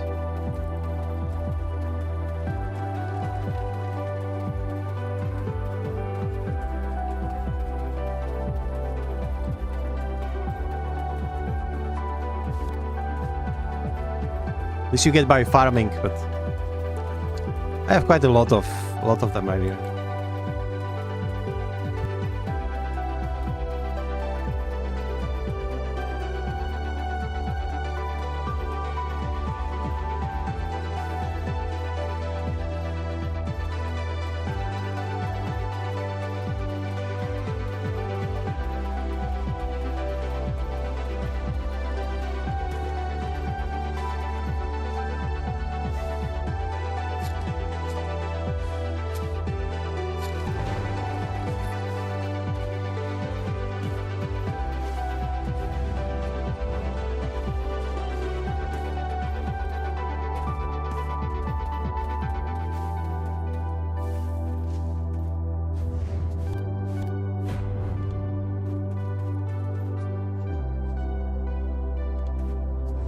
You've come to Logia Farm. Although the fields are a bit messed up, you can take some potatoes. Would you like to plant some flowers?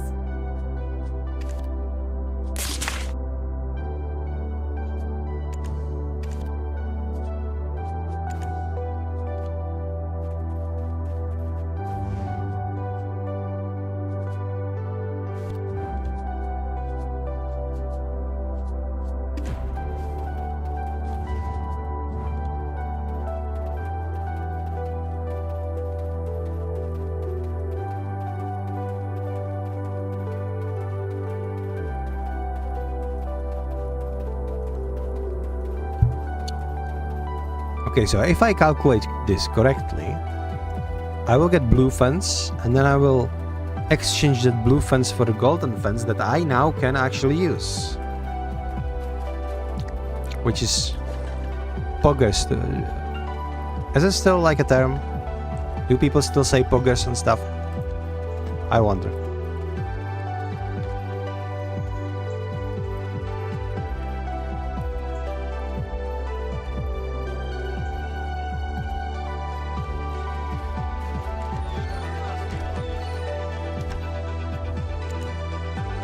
Yeah, so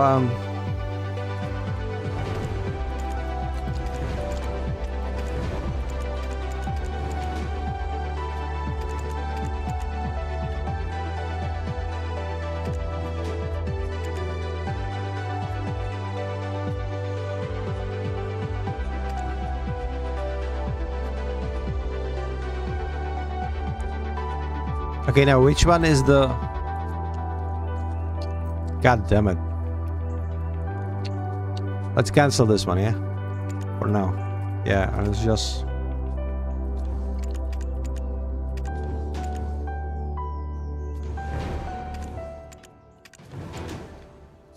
And now we need this all over again, but I think I already have one parked in my... That's where I'm growing my shit, yeah? So we will be actually able to get another one. This is interesting. Okay.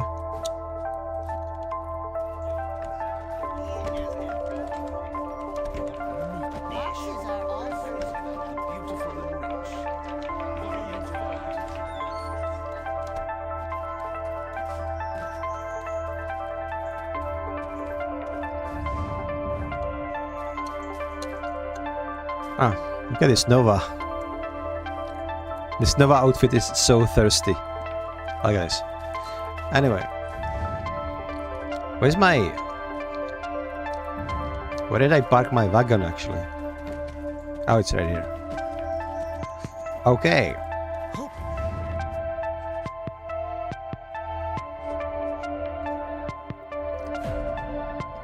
I have no idea why I have it parked right here.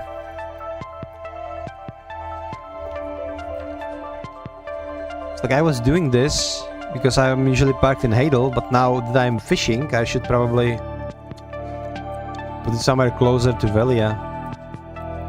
Like, maybe somewhere around here.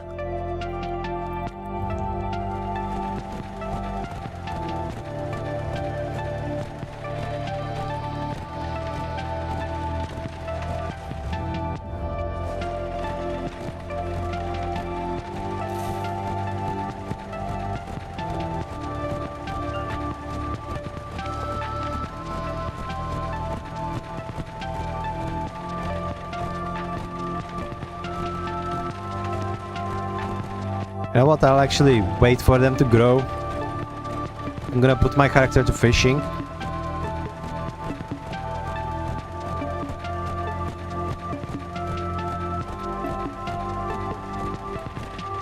And meanwhile I'm gonna double check if there is some good spot near the fishing area where I could slum my garden. Can I slum it like next to the ocean? Would it mean that there is better humidity? So it won't require that much. It's a salt water, right? But you never know how it has been actually implemented.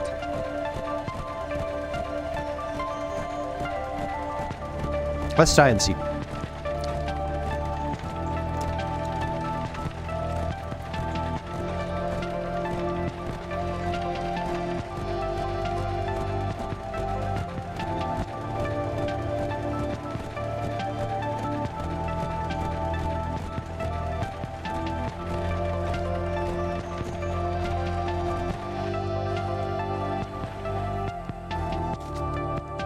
Alright. So it must be outside of the town, so you need to wait until you start glowing like red, like this. And now I should be able to put it right here, yeah? Yeah. But look at this, it's actually working. So you can have your little farm straight up here. And it's also the small. It's small and you can pack like all of them. It's actually super good.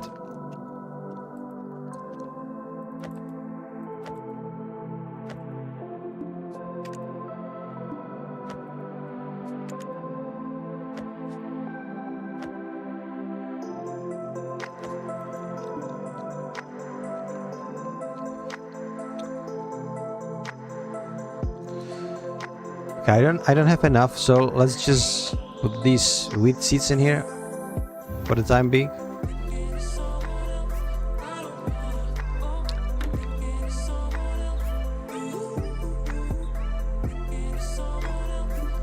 It's actually super good. And humidity is good. So yeah, salt water works. Big brain move. Okay, let's just wait 4 more seconds. Go water. And now we can go fishing uninterrupted. Lovely. It's just only gold and redfish. Everything else is super.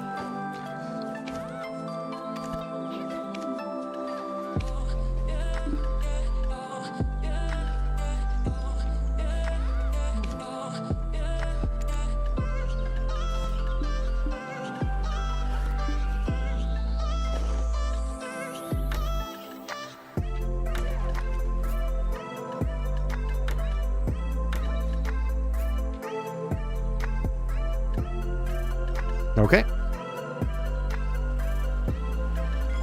Yeah. All set. Well, that has been it for the BDO today. But I don't want to end the stream just yet. So what we're going to do... We're actually going to hop into World of Warcraft. Onto my gnome, who's called Stashwick. And we will do... just one last dungeon before the stream ending. What do you say? Is it fine? Let me just change the category on Twitch. So yeah, like this. It's done.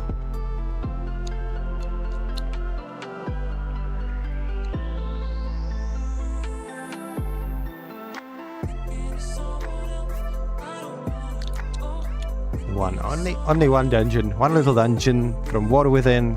That's all I ask. Okay?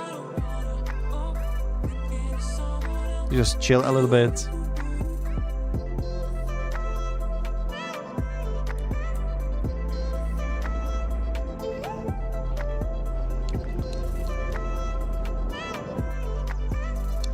Here he is, in all his beauty. Lovely hunter and explorer extraordinaire, Sir Stashwick. His mustache is grandiose, and his mustache is also his whole personality, okay? This is important.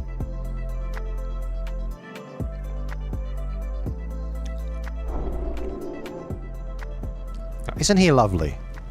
Okay? And some people hate gnomes. I don't know why. He looks very trustworthy. Now with that said, we will do one dungeon from War Within. And as we are waiting for the dungeon itself, I'll just do some open world stuff, you know. Nothing big, just classic.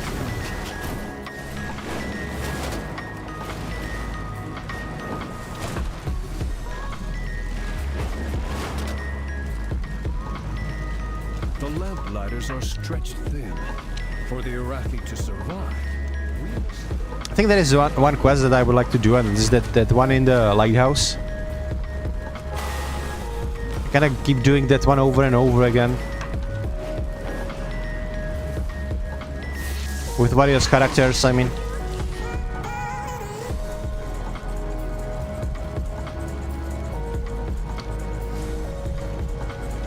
Here we go. Feel the warmth of the sacred flame. Find joy in the flame's light. Always be prepared.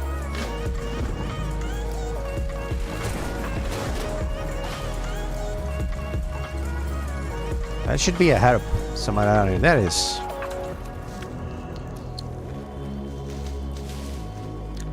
Okay. As you can see, my companions is the bear named Wilbur and otter called Otakar, because I found that like fitting. They need to have noble names if they are about to be the companions of worthy of Sir Stashwick.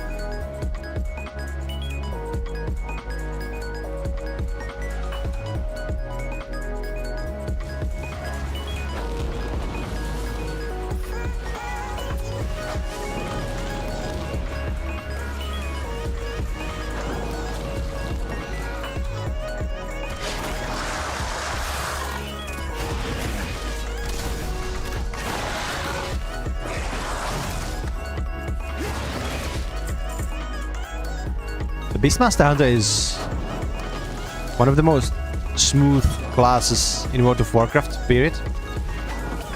Basically everything you do is instant, you have no cast time whatsoever. You are ranged, so you can just run around while casting stuff. And pets will do the heavy hitting for you. So you can literally just sit back, relax, and throwing shots and telling your pets to attack. They will do it.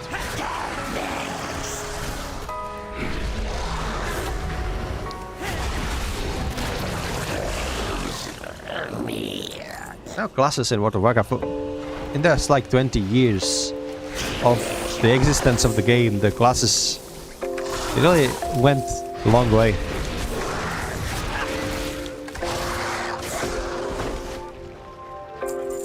Okay. Last cage. There we go. I want this shiny ore. I just want to club these goblins. Are on their way.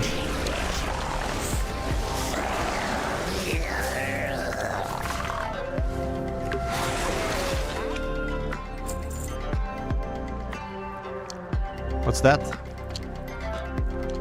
Drop fin, Bristol Slime. Okay. Drop fin, Bristol Spine. And Chap Funk is already dead. Okay. Please don't throw that dynamite on me.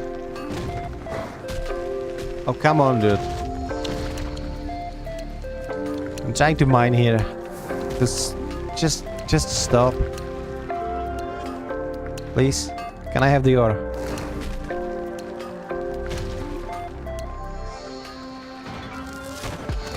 Good.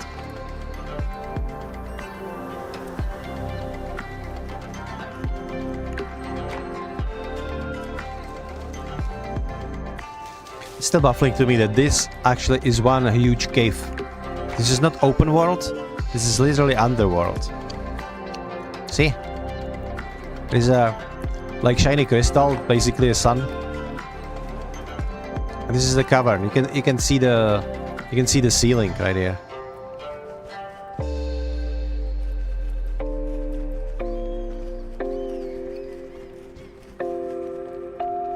Okay, where is Droop Fin is over there.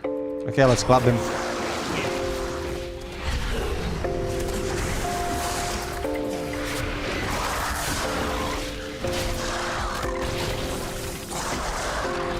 What do you mean? How are you evading? Screw this. Kill him.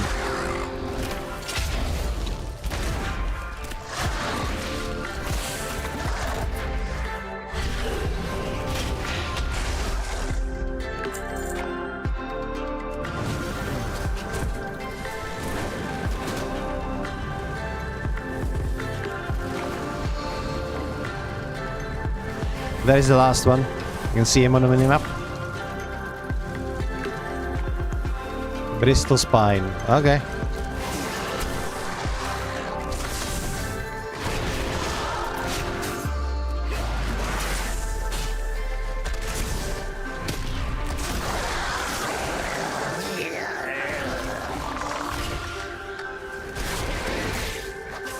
Hey, Sarah Stashwick takes no shit from no cobblers, okay?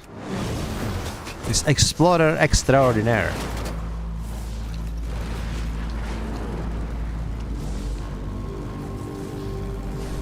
It's not going to be your easy prey to handle. Okay. Give me this. I love this how he's like luring this captive, and if you click on that captive, he'll actually go for you. But we know it is him, we know he's here, so we can just straight up for him. There we go. Anyway, I believe we do have 2 quests to complete.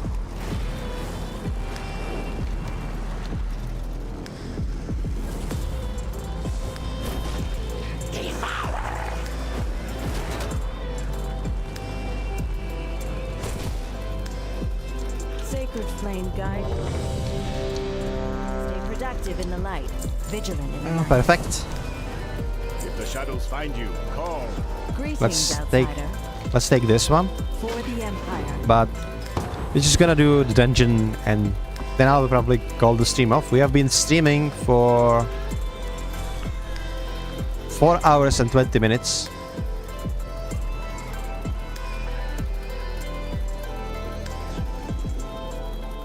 It's, you know, it is what it is. Kind of long time. Or maybe not. Okay, let's talk to the citizens then.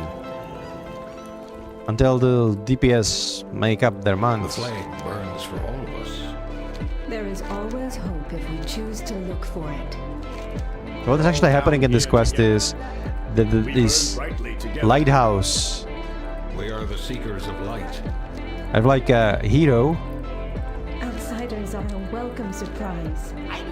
who let a lot of people there and convince them that they don't need weapons, that they are not going to be participating in any fights. The problem is that these deep murlocs, these kobolds or murlocs like fish people, whatever they are, they don't see it that way. They see it rather in a way like, yeah, easy prey. And this hero isn't actually that much of a hero. In hardship, It's kindness. thought that he lost all of his people, but he wanted to inspire others. So the way he did it,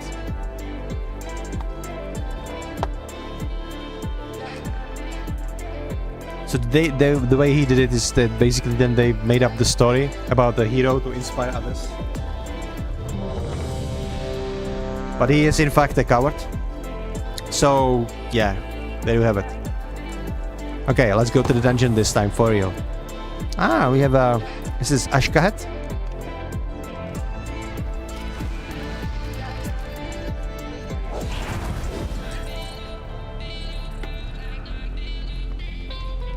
Okay, let's mount up.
Okay, this should be... This should summon the boss, yeah? We are not in combat, so... I hope so. Yeah, we're not in combat. We can proceed. Oh, come on.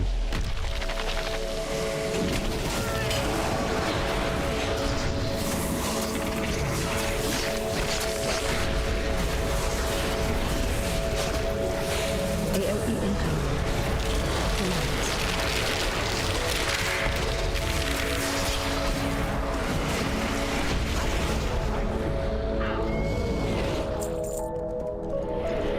Elemental Shaman, like... He is pumping some damage, isn't he? Intruders, find them.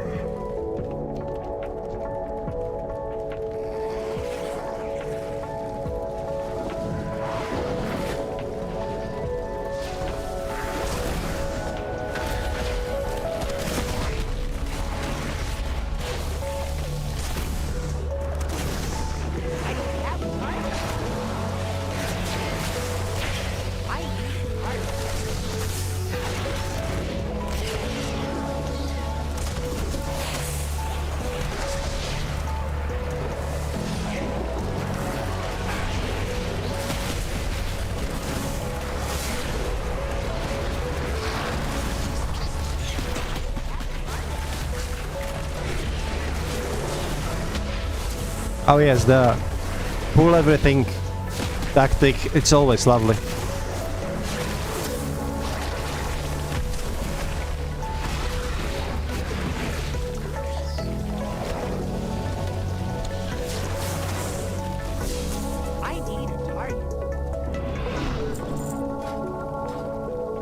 Luckily, Sir Stashwick is ready. I'm playing like almost zero cooldowns built. The only cooldown I really have is the Bestial Wrath. So you don't have to worry about like messing up your rotation or saving up. Basically just saving up for the bosses.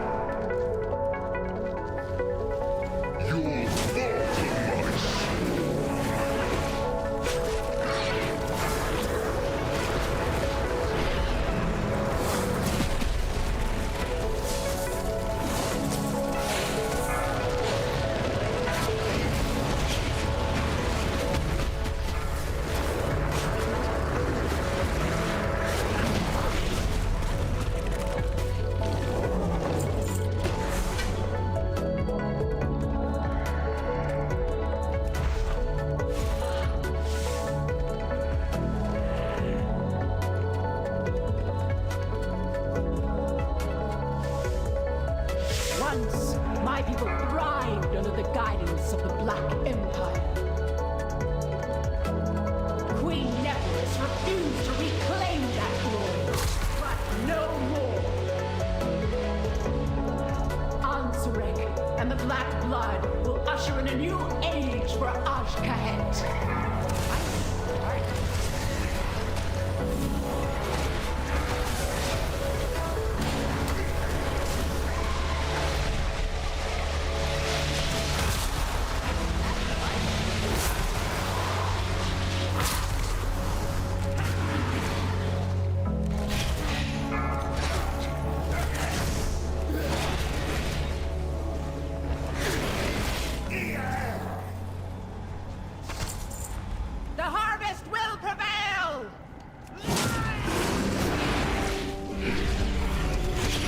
Watch your step.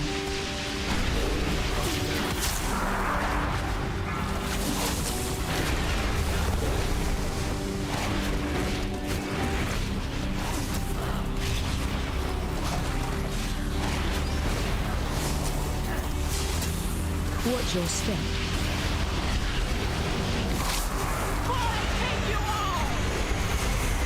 Move to prove.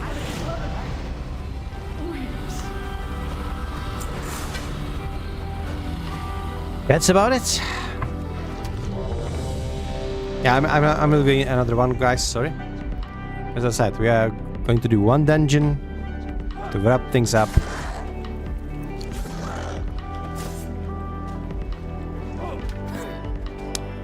So,